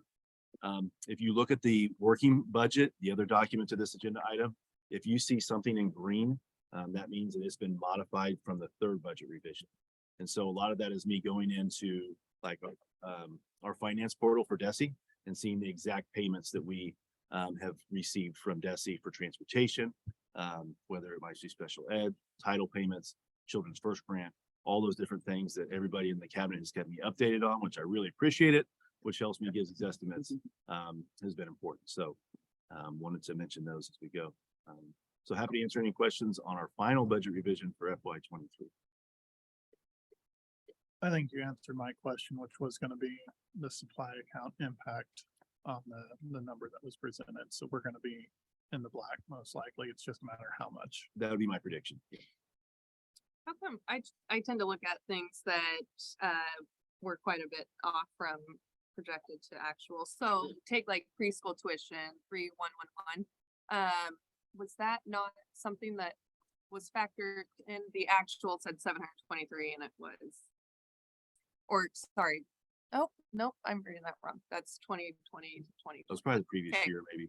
That's why. Yeah. But even that preschool tuition, quite a bit more. Is that just because you see growing by double? 106,000 to 210,000. We did expand we'd expanded the preschool program. We added a classroom. But So I mean, double the year before, our first year we had it, we had estimated that we would have 12, a max of 12 students in the classroom to start us out. By the end of the year, we were up to 15 students per class. And we probably added those by November to be up to 14 to 15 per class. And so that gave us an additional, is that what you're saying? The additional money that we had? yeah, I mean, the actual from 2021 to then budgeted 2022. Right. So it's probably because the additional students that we took on throughout the school year that we didn't anticipate. Okay. Obviously, when we're thinking about salary for your first year, we put an estimate in of how much we feel like a teacher or an educator and an instructional assistant is going to cost us. So maybe the educator didn't cost as much as what we had anticipated when we first put the budget together. So those types of things are to factor in. Also, when you're putting a new classroom together, you anticipate how much a classroom is going to cost. And maybe it didn't cost us that as much as we thought it might be because we've used resources in our building that we had where we didn't have to maybe pay an additional for a supply or equipment or furniture, whatever it might be. So we tried to put all those costs in there and maybe we didn't spend that much. Something to note for all the functions that you see. If you see an actual like 2020, 2021, that is exactly what came off the SBR. So that is FY21's ASBR number, actual FY22, those are those numbers. Budgeted 22-23, we haven't completed the ASBR yet. Once that's complete, I'll go in for the first budget revision for FY24, and you'll be able to see what actual was for FY23. What is, pupil services? What does that all include? 6313. That is the Children's Service Fund grant. Okay, Well, 631, yes. I had to think about contracted services for the Children's Service Fund grant. I had to think about that without even looking at how much I write that budget to. so 408,000 to 518. I wrote the grant for more. I increased the amount on the grant based off of like provided therapists for students. Tri-County was supposed to give us a full-time therapist this year for secondary. That didn't happen all year. So like we said we were gonna have this much for that. And then they didn't even provide it until fourth quarter. So we're not gonna spend everything that the grant said that we could have, but that's a reimbursement program anyway. So it's us. Okay. Yeah, it's a wash for us. We spend the majority of those grant funds for contracted services versus supplies. And that's what that budget could. Can I just keep going? I'll do one more. Sure. Okay. I know we're having fun. 6343, like travel, went from 77,000 to 135,000 to budgeted 211,000. Let's see, 6343. Yes, so in 2021, travel was reduced, COVID. Yep. And so people started feeling comfortable, started to ramp up a little more. A lot of conferences and things might not have offered, anymore in some years and didn't come back. Some did. So you can see that increase as well. Also note that travel is a lot of professional development. It's not all professional development. Some of it's like technology, traveling to buildings and fixing things, but some of it is, and we are mandated by the state to spend 1% of state funding on professional development as well. So travel does have some of that professional development component. And so then, of course, our budgeted amount that we have are anticipated that was over 200,000 for this next year, as people are starting to go back even more to some of those professional development and learning opportunities.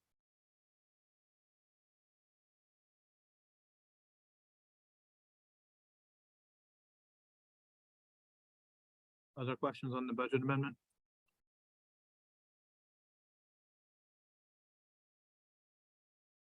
Hearing none, I'd entertain a motion and adopt the fourth budget amendment for FY23.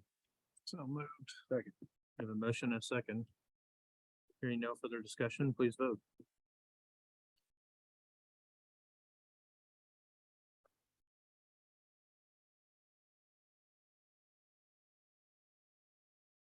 Carries 7-0.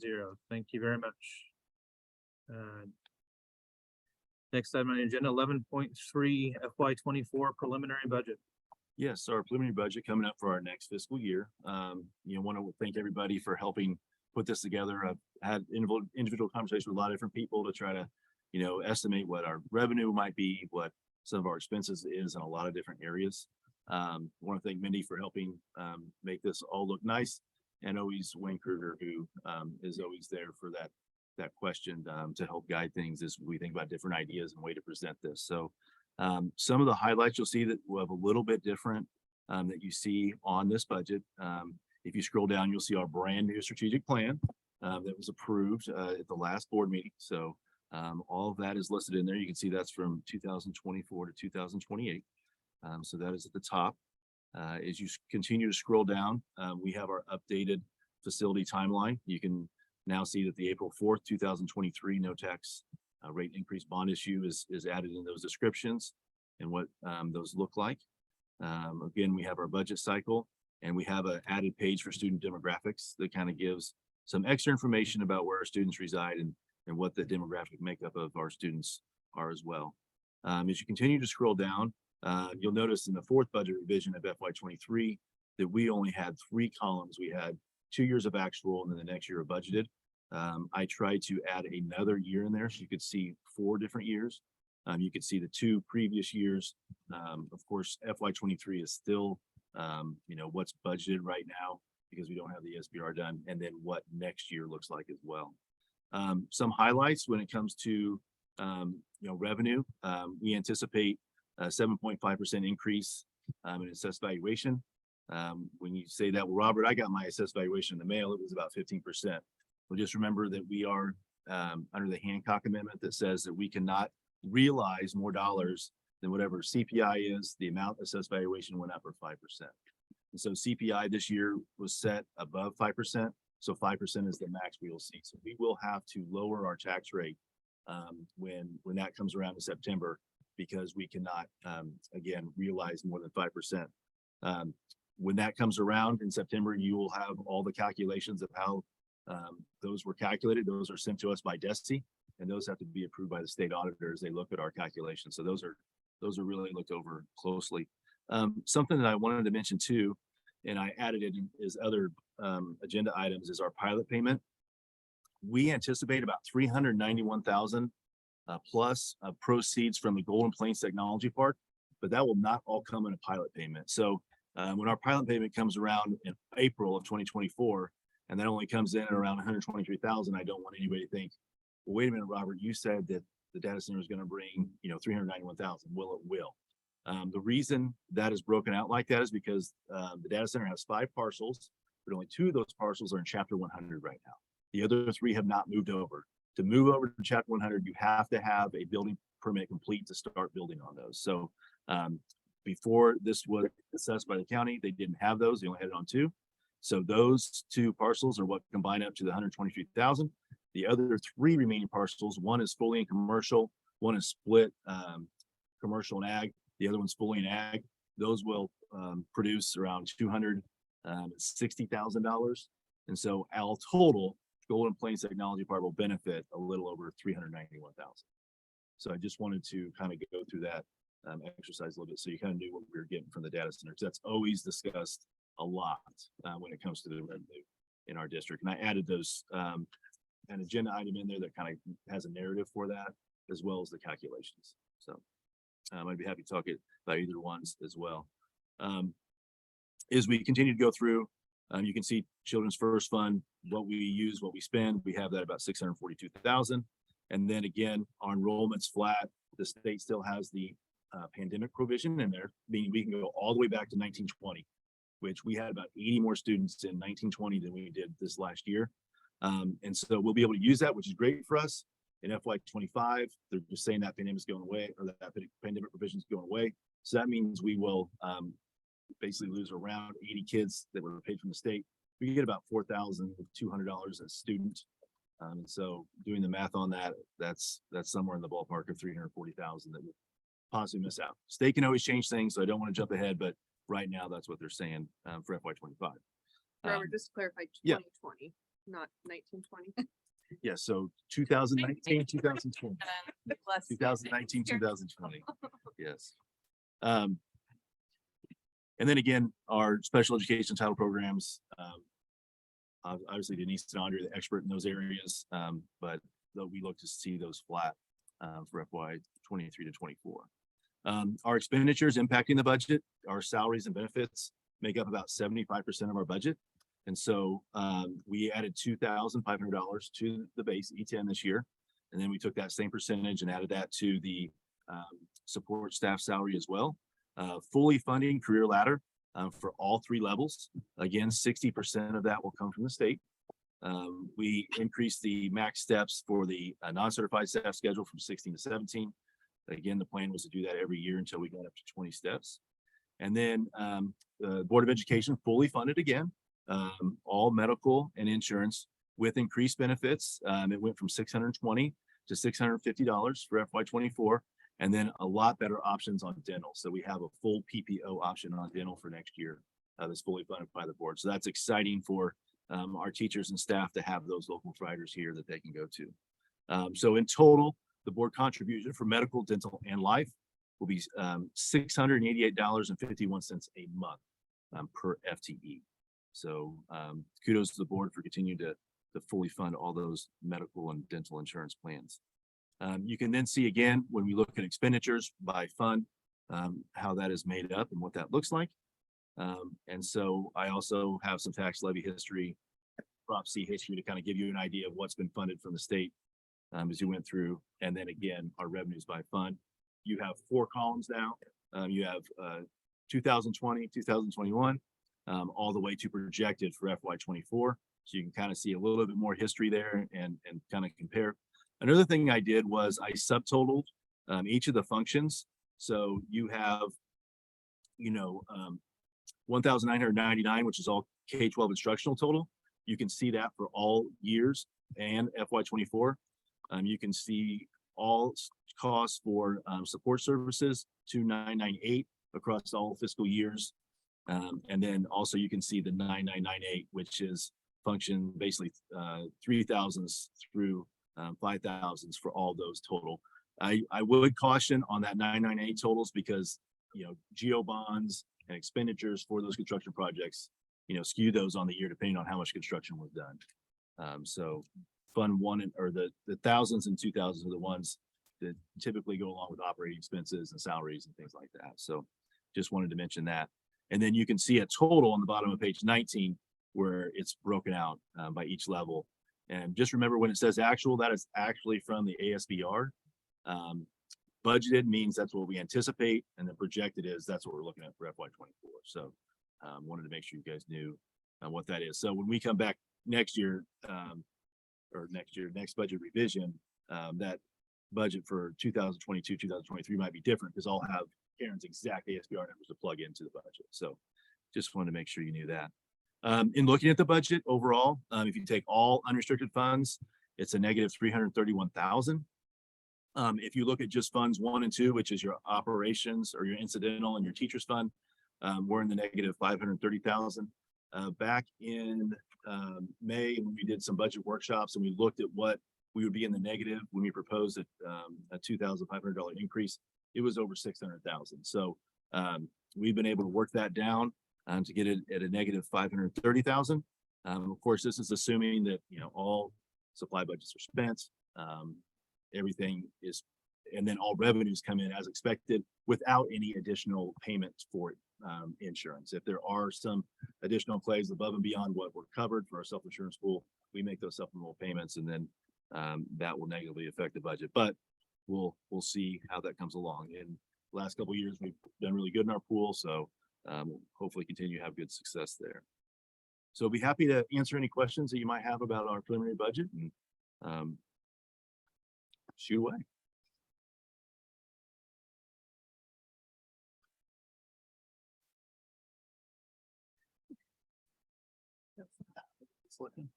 First of all, just wanted to acknowledge the hard work that you've put in on this. And a lot of the extra work that you and Denise did last year on Meta, and it's paid off. And talking to Robert the other day, it seems like he's earned himself a steak dinner from a neighboring school district because he also helped them out just recently to resolve their issues with the Meta project too. So you guys did a lot of extra work last year to tackle this, and I really appreciate everything you guys did on that. So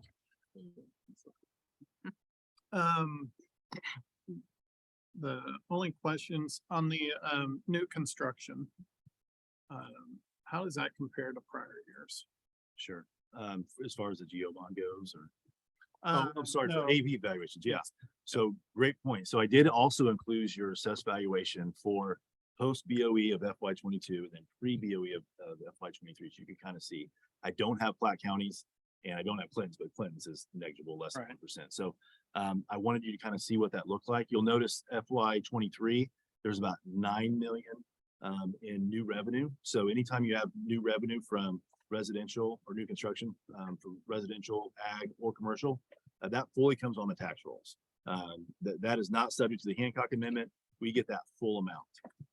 Any additional that you see from reassessed value is subject to the Hancock Amendment, and that's part of the calculations we do with the tax rate. So yeah, that is a great point. Any new construction you see there fully comes on the tax rolls at our full levy amount. It is not subject to the Hancock Amendment. And it is probably not something you can answer tonight.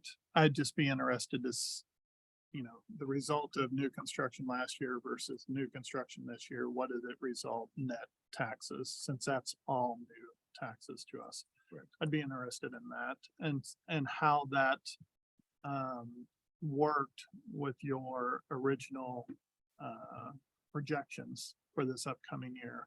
If you believe it's gonna be a little higher, if you believe it's gonna come in a little lower, I'd just be interested in that going forward. And you don't need to, Sure. I don't expect that right now. What I will do is, you know how we do that running tab of what was kind of changed from previous estimates that we put in the financial review that has like the supplemental insurance payment, revenue above and beyond what we estimated for assessed valuation.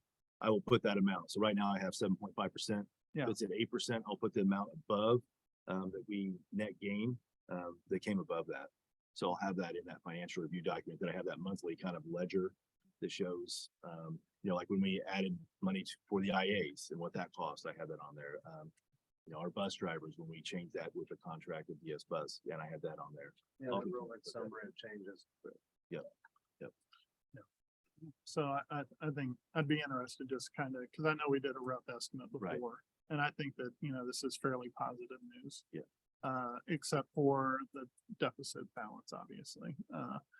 But with that, we know that supplies will come in, maybe 100,000 or so on that. Are you projecting the deficit off of the preliminary budget document or the working copy? Yeah, so it should be off the preliminary working copy. And that number should show the same number of the 532. Preliminary working copy, so the one that's. Correct. Okay. Can you check, and again, you may not, you don't have to do this right now, account 2542. I'm assuming, but you've already projected off account 2542. There just wasn't a total on that. There wasn't a total on that one. It might calculate below with other Yeah, I think it's subtotals down. wrap out below that, I believe. Right. It is. Yeah. And that didn't tie back to the preliminary budget document. There was just a little discrepancy there Okay, I'll take. a look between the at that. working capital or working copy and the preliminary budget on Yeah. 2542, but I could be wrong. I just, go ahead and total it up sometime, but Yeah, it's summarized on my working copy. It summarizes 2542, 43, 44, 45, and 49 under total operations and maintenance. So hmm, it's split out in this copy, the summary, but it's Right. it summarizes the total of all. of it. Yeah, and the working copy, it does wrap all those into. that's very, It's on the top of that. section. yeah, it totals down to 3.5. Even though it's a working copy in the future, if you want me to split those out so they each have totals and then still on the subtotal, I can do that. Yeah, it looked like you had done that on some of the others, and I just noticed on that one, it looked like Yeah. it was not there. Yeah, on future working copies, I'll have each one of those individuals subtotals and then the full total like it is now. Okay, great.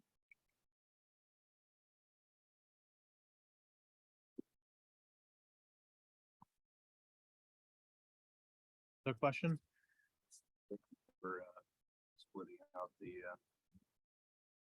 expenditure categories like we kind of previously discussed. It's definitely helpful, especially going into our discussion there. For our retreat, so. Yeah, you guys kind of spoiled. Kind of what I was Some of thinking. the reports I used to get was not this easy to decipher. Please, it is a group effort. There was a lot of people had their hand in developing this budget. I know I'm talking in front of it, but everybody had a hand. in it. I'm just the reporter, the That's message. light years away from at least where I've started, so. check out what the- Yeah, and Mindy, I know you had a lot of hands in making this readable and understandable, so Which is good for someone thank like you me. very, very much. Yeah. Yeah, I mean, generally speaking, like Scott said, the deficit, starting out with the projected deficit is confusing, given that we don't expect that to be a reality or hope that it doesn't become a reality, but it's definitely like a little confusing, but we have a lot of faith that it won't be that way. So Our that's folks, what we have right our folks at our building really do spend what they need. You'll see maybe other districts that feel like, well, I need to spend my whole budget. If I don't justify it, and they'll pull it back. Sure. And I tell them, if you only spend 85% of your budget, I'm not going to pull back your budget next year. I mean, I realize you had a year where maybe you didn't need as much, or there were other circumstances, and there might be a year where something happens, we might need a little bit more. So they do a great job of doing that and helping us out. So that's why you see that bump at the end when I show a $39,000 deficit, like on the fourth revision. Yeah. And then Karen does the SBR, and all of a sudden we're 100,000. So that's kudos to management, to all the folks that have budgets in the building and how they manage this. Yeah.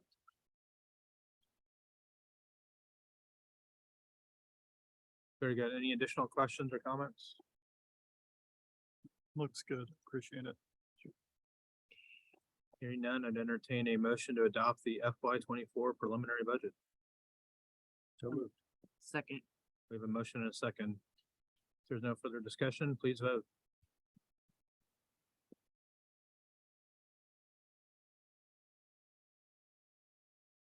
Motion carries 7-0. Thank you all very much. Appreciate the hard work on that. Now the exciting, the June 2023 bond bid day. Yes, so we recently, bid out our construction for the gym expansion, the restrooms next to that, the sidewalks, and the HVAC a couple months ago. And so we had another bid day for our transportation facility. So this bid day that you're looking at today is just for transportation. And so we had a great bid day. We had a lot of participants that came and bid. We had 6, 7, 8 vendors or contractors bid on several different projects. And so what this shows is those vendors that were the winning bidders. You can see what they estimated and then what that contractor bid came in at. For this project, it did come in slightly over budget. You don't see that often, but this one did come in just a little bit over. So you could see our project estimate was $6,558,908. You can see the bids came in at $6,689,465. So I did want you to know that did come in a little bit over, but we did come in, I think it was around 200,000 plus under in the last bid. So overall, for both together, we're still a little bit underbid. And don't forget that we anticipated 17.5 billion in proceeds from our bond sales. Not only do we get 18 million for that, that's going to be in the bank. I anticipate another $300,000 to $400,000 in interest alone off that money, as high as interest rates are right now. In the financial review document, you notice how much we're getting from MOCAP. We're getting over 5% of the money from MOCAP right now for those investments. So that's really going to help fund some things as we go forward. So yes, inflation's still hitting us. It's hitting us a little bit. There's other districts around that are having trouble even doing projects because it's hitting them so hard. So just being a tiny bit over budget on this, we're still in a good spot overall. I feel. So some of these like landscaping projected was 15,000, contractor bid 126,000. That's quite a. Yeah, we had a lot of landscaping with this project. We had some folks that weren't real thrilled about the location of the project. Okay. And so landscaping, they usually know. This is related to transportation facility. Right. In particular, right? I don't have a lot of landscaping usually in our projects. I try to keep things to where they can easily maintain. We don't spend a bunch of money on maintenance, doing things and upkeeping things and keeping it simple. With this one, this is, above and beyond. Our neighbors to all around us, as with Stonebridge, really disliked this project, showed that a lot.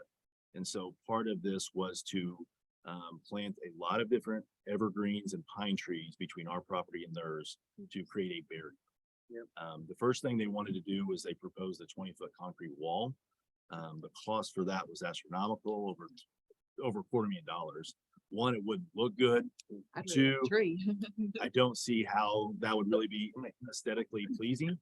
And so the compromise was us to put more trees and blockage for that area. So you do see a more of a cost on that. And it is good to specifically note that there is a substantial increase in landscaping because of public input from Yeah, by a and I neighbor. think So that, we are adding costs because Yeah. our neighbors spoke up Yeah. with a concern, and we are at a significant cost addressing those concerns. how do we get that? message? That I'll take we care are, of it. okay. You know anyone who lives in that area? Okay. Like substantial. $1,000. And they probably underbid that on the estimate because they know that I have minimal. I mean, if you look around the War Activity Center, there's minimal trees. You don't really need it. And so they've always kept it low on the projections. And so when this came in, it not only does he want to do something normal, he wants to go above and beyond. Typically, this project will probably be somewhere around 30 to 40,000, honestly. Typically, but we escalated this one. To try to be good neighbors for this. Public comment. It does. People listen, right? Good. Additional questions here? And there's a lot to this, so.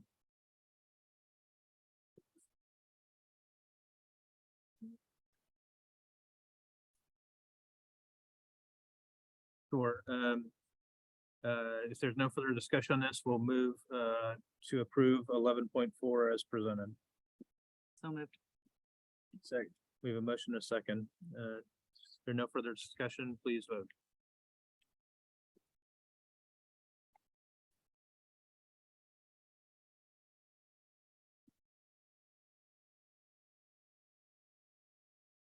Motion carries 7-0. Thank you. Remember that. If there's no objection, I would propose to move 11.9 forward. So our civics course proposal folks can present this evening and allow them to go. So without objection, we'll move to 11.9 full year civics course proposal. Thank you all for waiting around. Hopefully you got a civics lesson. So in your packet, there is a memo explaining this proposal, along with some documentation provided by the teachers, showing you what they're able to accomplish in the current structure, what they would be able to accomplish in a new structure. And you can see the difference in the standards that are addressed between those two. So there should be no question really why our government scores are flat. You have that presentation. They also know what you have received, but Mitchell and Megan have a presentation for you.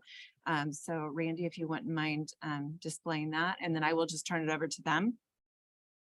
And we'll field any questions that you have.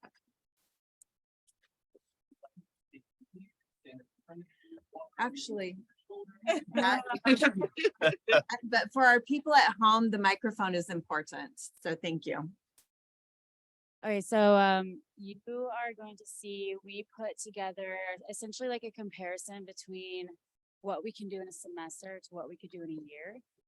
Because civics is currently a semester, and that compared to a lot of surrounding areas offers us like half the time. And so we have compiled essentially the things that we could do that we think would improve a lot, because there's a lot of just basic standards that we're not hitting right now. So on this, if you go to the next one there.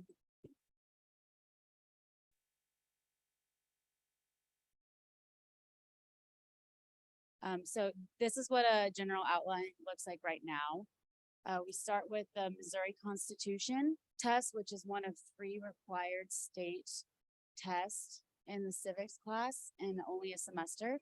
And so we decided to do that. I know I do it. I think Mitchell has done it a little differently before, but to simply kind of make sure we have time to do it, because we've left it to the end before and we've almost run out of time. So we'll do this in like the first 2 weeks. And when you break it down by block, that's like 4 or 5 blocks to learn the Missouri Constitution, including a test day. So then you go through all of your content and we end on US Constitution and EOC, which also take, you know, every time you hit a test about 2 to 3 blocks to get through it. So if you could go to that next one.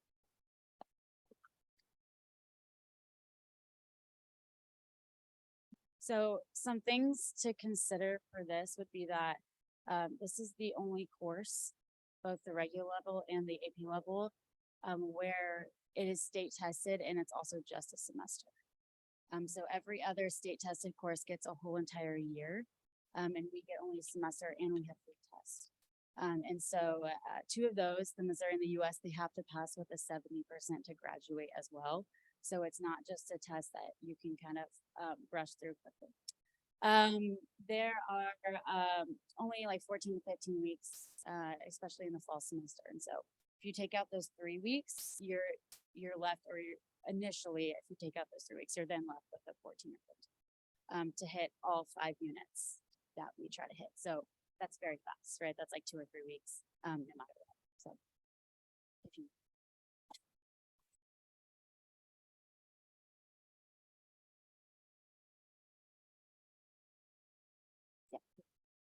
I just wanted to point out real quick. Okay, so to me, this is the most important class in the high school. So I always thought it should be longer than it is. But there was a time that it seemed tenable with the amount of time that we have. Like the standards were not as deep with as many skills embedded. The content didn't seem quite as broad. The EOC test we prepare for was a little less convoluted than it is now. And it was not enough time, but it was doable. And then as Dr. Pratchett was talking about, they started changing the EOCs. They changed our standards. They started adding a lot more reading, a lot more skills, analysis, inquiry, like all these things kids have to do with the content. And then the EOC started being much, much more in-depth, much harder to do.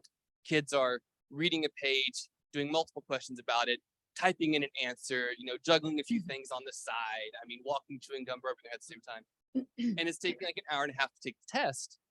And so we're feeling now like we're trying to cover everything and also go in depth with skills. And we could do one or the other, but not both. They're not both well enough. And we try to do both, and it always is like, it's just feeling impossible like 2/3 of the way through trying to do everything. So it's like they changed the game on us, but we didn't change in response yet. Give us more of an opportunity to actually meet like the new goals that they've set. And then over on the AP US government side, it kind of has the additional problem. It actually has even more content. And the AP people also actually transformed that class to have more content, more skills, 15 court cases to know, 9 required documents to know, 4 different kinds of essays to write on the AP test, a lot. And then they end the class in fall with an EOC and 2 other tests in December. So they basically really end the class like after Thanksgiving.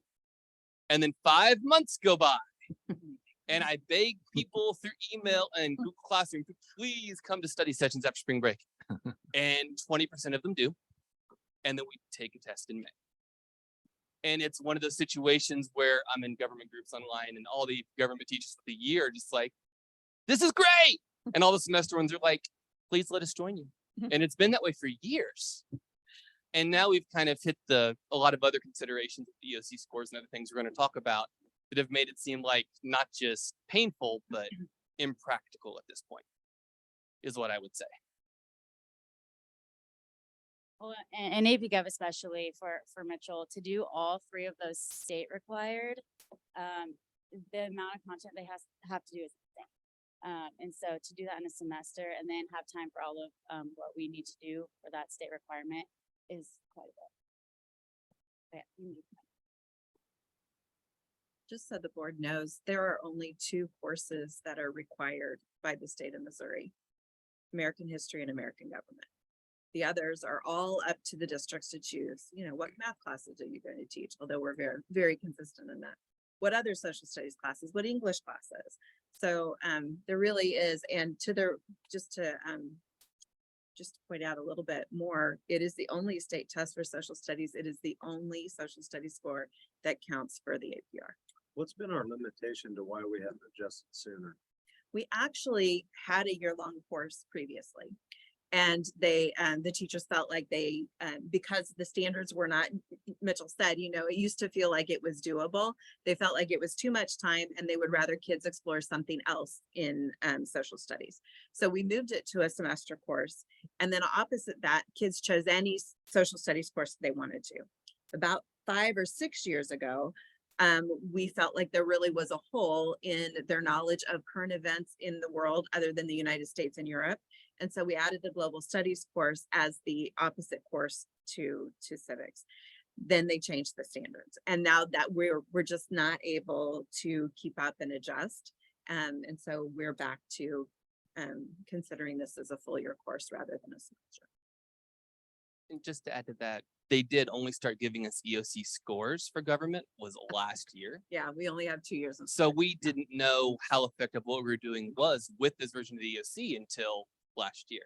And then we started trying to adjust over this last couple school years and realizing you can only pack so much into one semester. We need a bigger boat. This is too much to do in a couple of months. When they introduce a new test for the first year, it's basically they're going to see how kids do and they're going to set the cut scores based upon that. So you get no information back. That happened during COVID. And so so they took the test 1 year, got no data. The next time they took the test, we also got no data because they never got to do that real assessment and it's not field testing. The word's escaping me, but anyway, so we've had 2 years of data. Another point that we wanted to bring up is, as far as it's already been mentioned, right, how important this class is, how much it's tested, but as well as our portrait of a graduate that we've made, it's written in there. We want them to be intelligent in civics and graduate and be able to participate in a meaningful way in government or other ways that you can participate. And what we'll see, and it might be on our next one, I'm not sure, but we have a couple ideas of what we could offer that kind of relates to more real world learning in a way, but based in a kind of civic program design that's based out of something they've already done in Massachusetts that we did. But this would be an example here on this screen of some things that we could expand on and the standards that we can't do right now. So one thing that we don't do almost at all, truthfully, we try to incorporate it, is economics. And that is something that I know personally, I did like 2 days on before the EOC so that they could know some key terms. But ideally, that's something that we can incorporate throughout the whole year if we get time. Megan, explain what a DBQ is. A DBQ is a document-based question essay. So you take previously compiled documents and you analyze them, and then you use those sources to write an essay. It's very similar to what you would do on like an AP government response in some ways, but it's also really similar now to what the EOC is kind of asking them to do, the changes that they've made. So a lot more reading, writing and analysis, and then writing in response to the documents.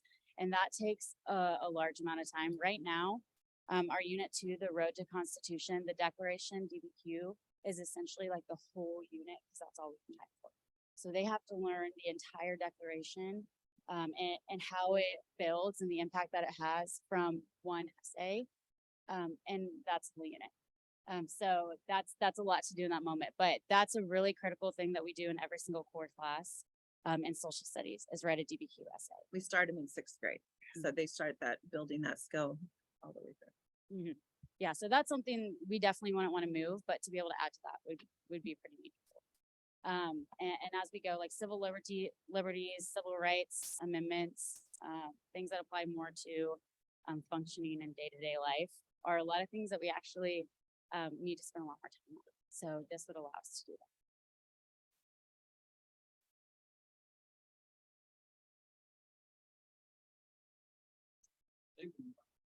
Yeah, you can go on. Okay, so as we progress, same thing here, just a look. I won't go into everything, but a look at what can be expanded. So if you want to take a look there, same thing. So bigger ideas and like the executive branch that we can do. Right now, we had to compile every single branch of government into one, like 3-week unit, every single branch of government and all the functions and all how it works. So that's impossible, right? So they leave with just like what the branches are and what do they do in a very general sense. And there's so much more that I think they should leave with, right? So.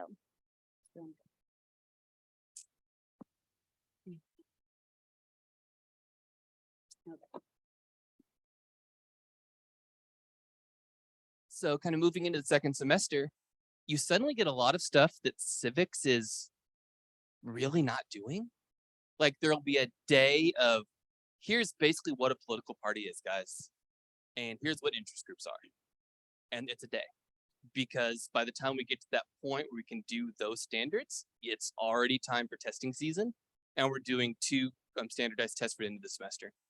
So we were looking through and just finding there are several standards that relate to, like not the politics of it even, but just what do political parties do? What is their function? How are they part of the system? How are they built in and why? And the same thing with interest groups. And also the kids needing to have the media literacy to understand, like, to judge media and its bias one way or the other, and to understand what good information can be and what is not. And all of like that kind of stuff they really need to learn to be functioning citizens that we don't have time to do. So we were proposing to have a unit that is basically about that, like how government functions in the real world and how the system is set up and all the roles that different kinds of actors play. And they're all things that are actually in our state standards that didn't really used to be heavily tested, and they kind of are now. And then also trying to get more into like the economics, the monetary policy, the federal budget stuff. I know it sounds thrilling to most people, but it is literally like what the government is consisting of now is 1 million federal employees with a gigantic federal budget, and kids graduate having no idea about any of that. And it's also something that is in several of our state standards that appears on the EOC that they should know a little bit of something about. So we'd kind of expand most of our units, add a couple of units. And then on the next slide, I believe it talks about how maybe the Missouri government should be more than a couple of review days and a test. Maybe we should teach about the Missouri government as like a focus, a unit of actual content and information, since it is the government that probably affects our students' lives the most. Most of the things that affect their lives come from the Missouri government, not from the national United States government, especially as they're high school students. And, you know, our high school stuff comes from the Missouri government. So we kind of looked at the second unit or second semesters being some of the new units, the new content, the new information that is in the standards that there's not been time for before. And then of course, still at the end, we would at that point be culminating in the EOC, but having had 2 semesters to work on the reading skills and the analysis and the graphs and charts and tables, instead of cramming it into one. They'll have built it up over an entire year of content and deepened those skills so that they'll both have covered everything and have actually practiced stuff they need to be able to do. Exactly. And then that unit 0 there, it says citizenship project. I think if you go to the next slide, it probably should be pretty close here to where we're at. This is our idea that we'd ideally, one more slide, we can go back to that, but ideally we would incorporate something like this, and it could be kind of placed in whatever spot we thought would make the most sense once we look at a year, if it happens here. And so you start in a similar kind of pattern that you do with the real world learning, and you work your way through a problem and an action plan in a way that maybe like someone would decide on a bill topic and go to their legislatures and deal with that problem, except it would be more local. It would be entirely like Smithville based, right? So they could even come to like one of you guys or a business leader or whoever, right? And fix a problem they've identified. And that could be pretty long term or it could be short, however it works. But this is just some steps here that we've taken from a school in Massachusetts that has done this. And I listened to the teacher, I can't remember her name now, but we went to the social studies conference in Missouri and she talked about it, and they had a lot of success with how their students got involved. So ideally something like this would come out of extra time as well. So. Yeah, so I think this is it that we wanted to share. I do surveys all the time. And this was one done in like the very last quarter of school this year. And this is unprompted. I'm not kidding. This is unprompted because I hear it all semester, which you do too, of like, please slow down. Like we need some time. And so these are all responses that I've taken from those forms and just put them on there so you can see. And this is not even close to all of them. This is just the first few that I grabbed. And I only had like 30 something civics kids this semester. So this is a good chunk of mine. And I'm sure yours would feel the same. And especially like that AP government level, there's so much to know. So something to think about too, that it's also coming directly from them. So what grade level do our students typically take these courses? Junior year. Junior year? And I emailed Michelle and Megan and Mitchell and said that I personally have had the effect of this because I had my junior went through it. It was awful. And my junior was my son that graduated was a very high functioning student. And for him to say it was very hard and awful, it means it was really. And my son is going to be a junior next year.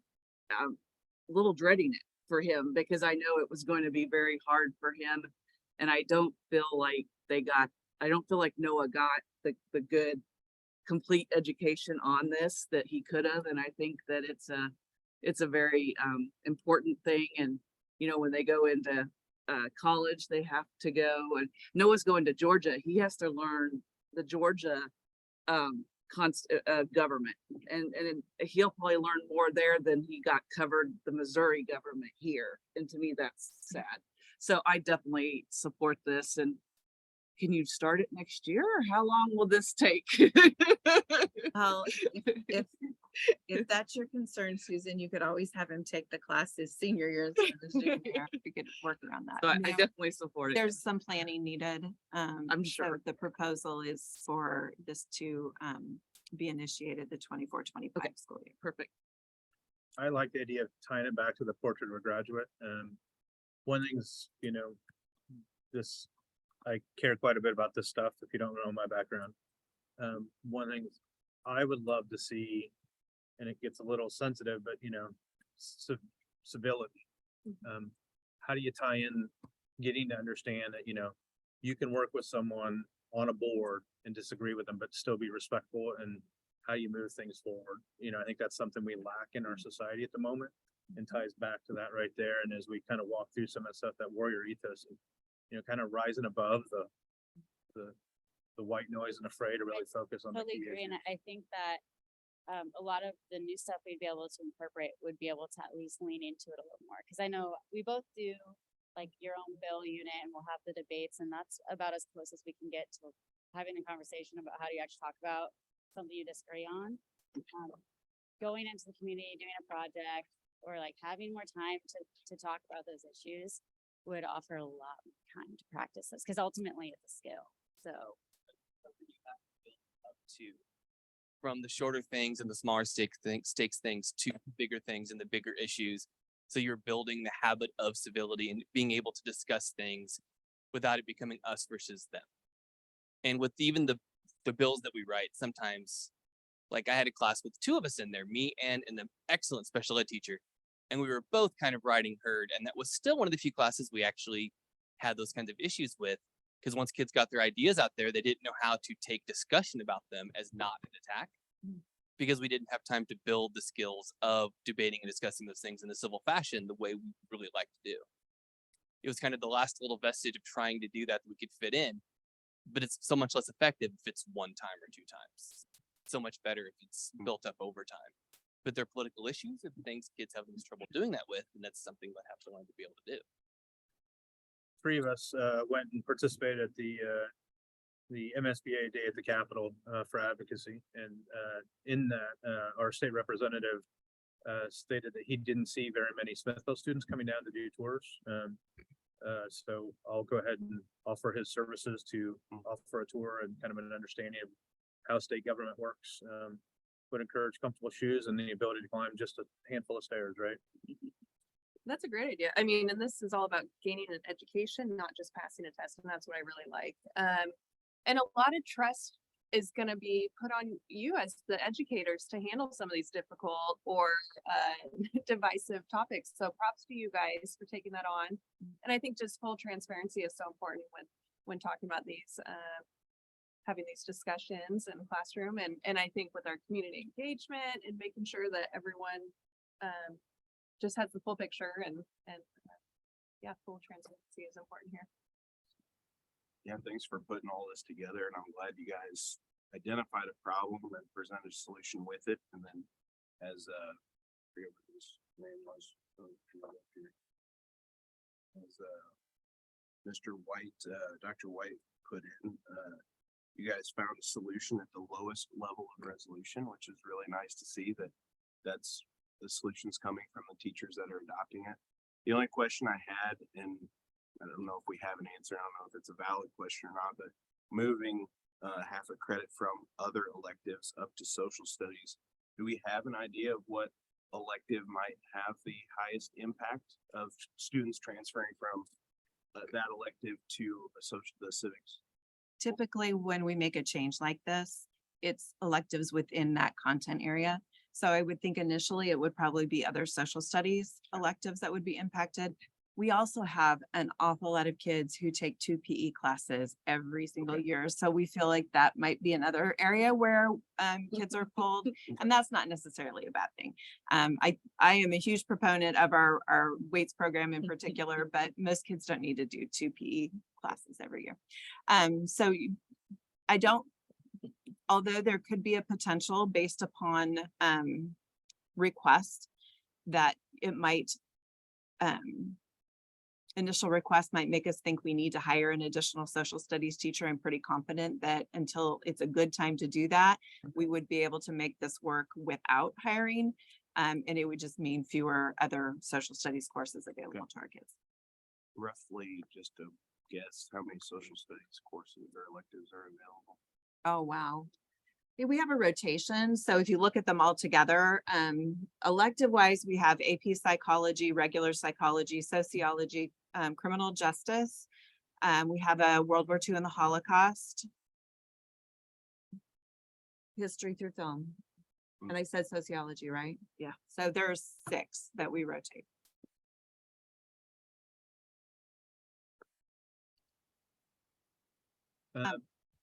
Other additional questions? I was just going to point out that there would be no change at all to the Scholastic diploma. The kids are already required to get 4 social studies credits. It would only be to the general diploma. A student needs 26 credits to earn that diploma. They have an opportunity to earn 32. So there's a lot of wiggle room in there as well.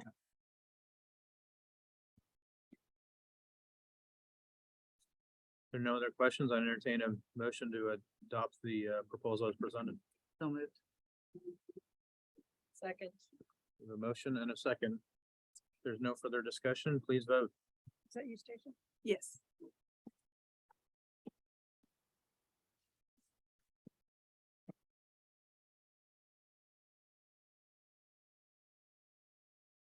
Thank you. Sounds like a great proposal. 7-0 passes. Thank you very much. Thank you for. In your class, you know, There you say, I go. did it. Yeah, bring him to a board meeting. Yeah. Well, but you did, yeah. Thank you guys for being here. Particularly the budget one. And all the work you put into this.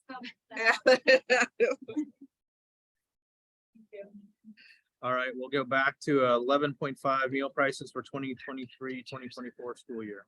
All right, thanks, Mr. Bloomker. I wanted to present, and this is a very favorable agenda item for our administrators, so they want to update their student handbooks. And so they can't do it all until they get student lunch prices. So we use a federal tool called the Price Lunch Equity Tool that allows us to calculate what our lunch prices can be. And the short explanation of that is you cannot increase your lunch prices by more than 10 cents a year. It has to be based on what their USDA target price is compared to what your price is and what you can raise it to. And so after going through the tool, you can see what everything came out to. And it did come out to that 10-cent additional amount for the student breakfast and student lunch. So what I have is what the current is and then what the change is from the previous years. The student breakfast went up 10 cents, student lunch went up 10 cents, and then adult as well. And then for an extra milk, it will be 5 cents extra for next year. So I'd be happy to answer any questions on the student breakfast and lunch prices. Robert, with food prices going up so much, who eats that cost then?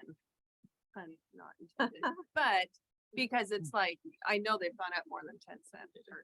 We do. The quality and quantity does not change. Correct.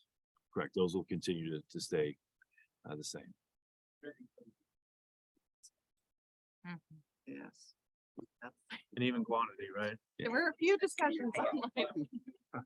I'm a dietitian. Yeah. I don't agree. Whole wheat. Yeah. Does that change building to building? Do they get more as options and what? At the high school, they have a little bit more, It's not just visually, but It's not enough. enough, That's what I wondered. not enough. There's a la carte offered middle school and up.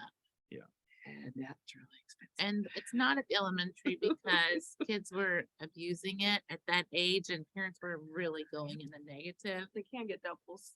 And that was helpful to change it when they had more Yeah. decision making, you know. But we can't do anything about quantity then of, Right, they saying do that it's not regulate that you have to have, I don't want to mess this up, but you have to have so many, so I'll say it in general.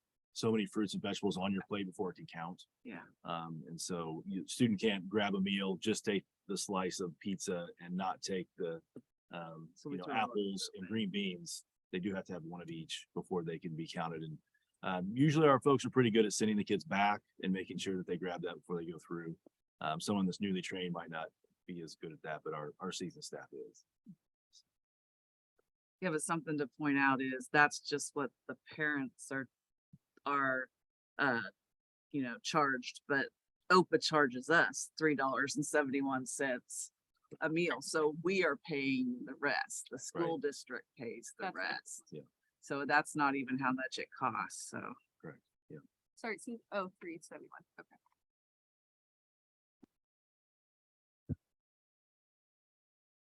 Additional questions? Not, I entertain a motion to approve the meal prices for 2023-2024 school year. So moved. Second. We have a motion and a second. Hearing no further discussion, please vote.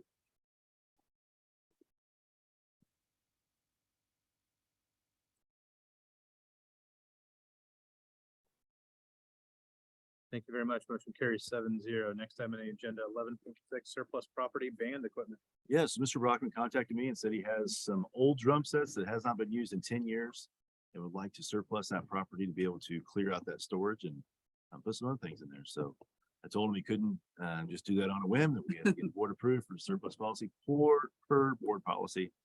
So I present this to you to approve so we can, the next step would be for us to put it on Gov Deals. Then they would go to the highest bidder. If no one bids on that time, our board policy allows us to salvage the equipment if no one bids. And we put those bids very low, like $5.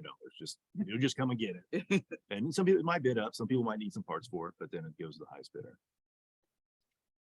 Questions? Hearing none, I entertain a motion to approve 11.6 as presented. So much. Second. We have a motion and a second. Hearing no further discussion, please vote.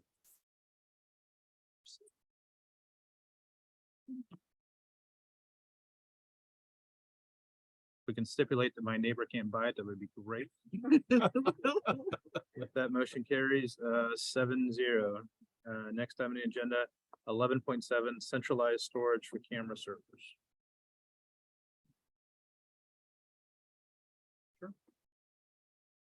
So I know this is something that we had the memo on and kind of reviewed. Any questions on this one? If not, then entertain a motion to approve. Second. Who was the second? Scott? This time.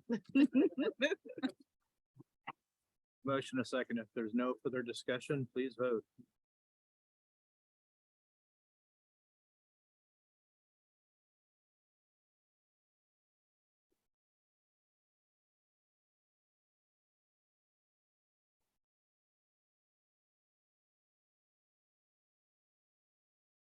Let me clear. Let me vote for you. Do yes.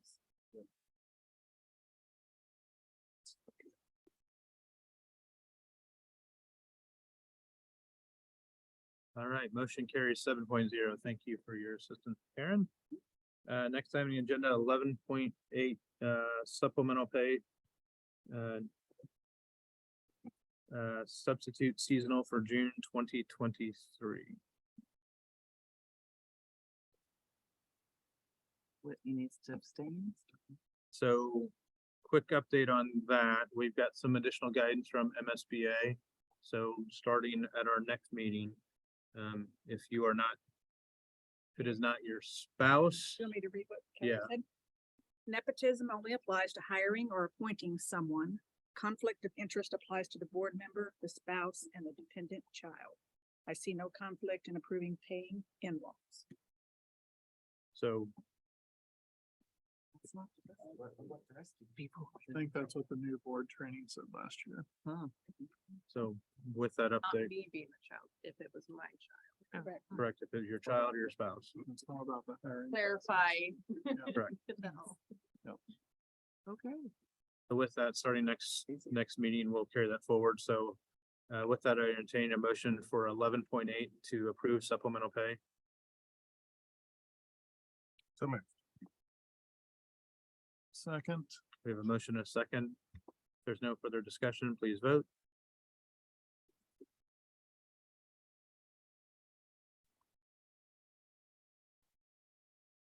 My computer has quit on me. You're gonna need to vote yes.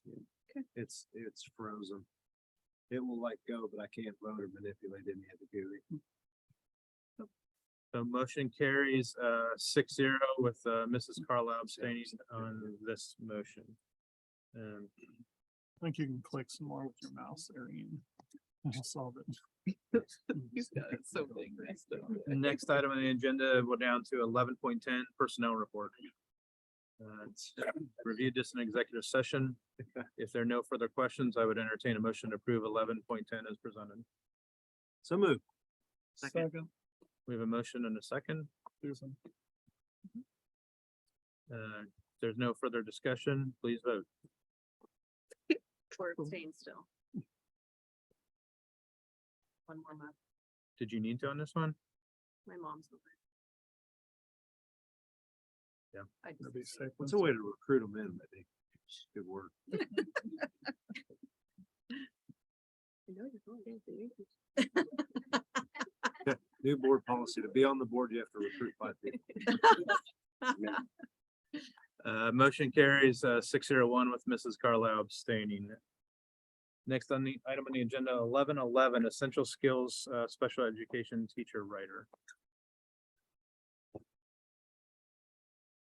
We kind of discussed that earlier. Yeah. So do I hear a motion to approve 1111 as presented? I'll make a motion. Second. We have a motion and a second. There's no further discussion. Please vote.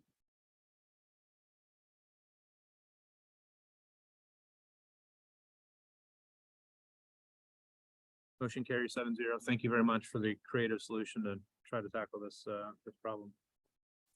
And to everyone's favorite, 12.1 miscellaneous. Hey, it is short and sweet tonight. So we already covered number one. The girls soccer team was here at the time. I didn't know they were coming, so I was very excited that they were able to come. Don't forget, Saturday's the board retreat at 8:30 to 2, but I believe it's 8 o'clock to 2:30. Oh, I have it right. I thought I had flip. Okay, 8 to 2. I just have the beginning time wrong. 8 to 2 at Union Station. Where do we park? It is on the 4th floor. I would recommend. They won't be able to get up because the elevator is shut down. So we all need to meet. Okay. Well, I've just thought of this. Michael Kragman and I have been emailing today, so he'll have to escort us up in the elevator. So if you Meet at come the in, kiosk, I'm sorry, meet at the Circle kiosk. or just to, if you're facing the kiosk, like you're coming in from the parking garage, if just to the left is a bank of elevators. That is the elevator that he will be at. Okay. And we could all meet there and he could bring us up, or we can meet in small groups. So maybe we coordinate with us as someone who can kind of stay there as a point person until everybody gets up. I'll be there a little bit early with I walk breakfast. in and just yell loud enough. So I'm assuming. Someone will come help you. You may not make it to the retreat. There won't be very many people there at that time. Maybe a Parking couple. garage.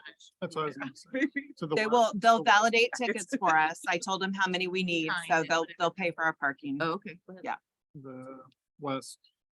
The west end of the station. Okay, that's I'm always The like, door. whatever's behind Yeah. it. Come in the west door and go up the escalators, or come in the top part and go by the post office.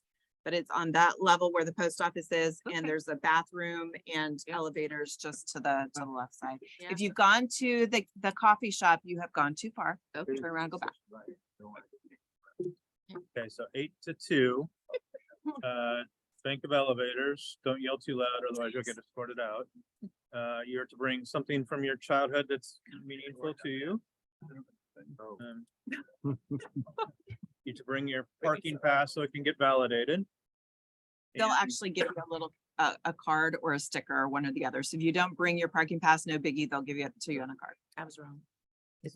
And for the afternoon session, think about what you believe our burning moral imperative is, and how your personal beliefs reflect as you review things as a school board, as we review our moral imperatives. Those are the things we're working on in the afternoon as we start to kind of build things out. So some food for thought for you as you go through that. So once again, this is incorrect. So please make an adjustment in your calendar that it's at 8 o'clock. I put the wrong time in here.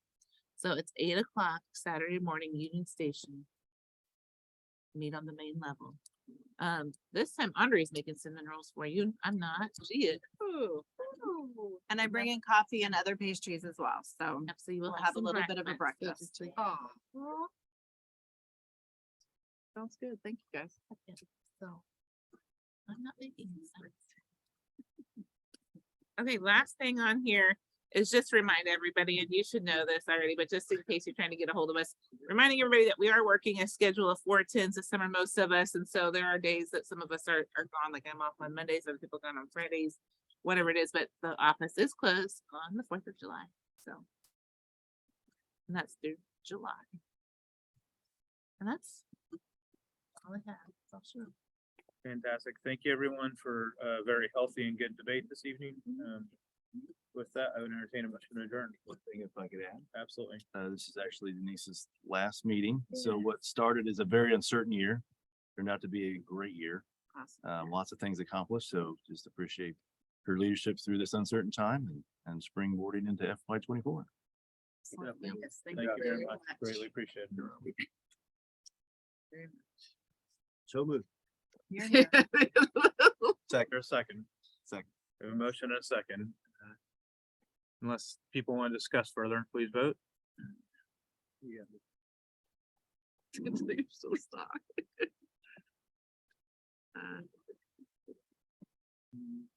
Not at the moment. Just Yeah, it is. 7-0. We are adjourned. We will see you by 8 a.m. on Saturday. Thank you all. Good. Max out the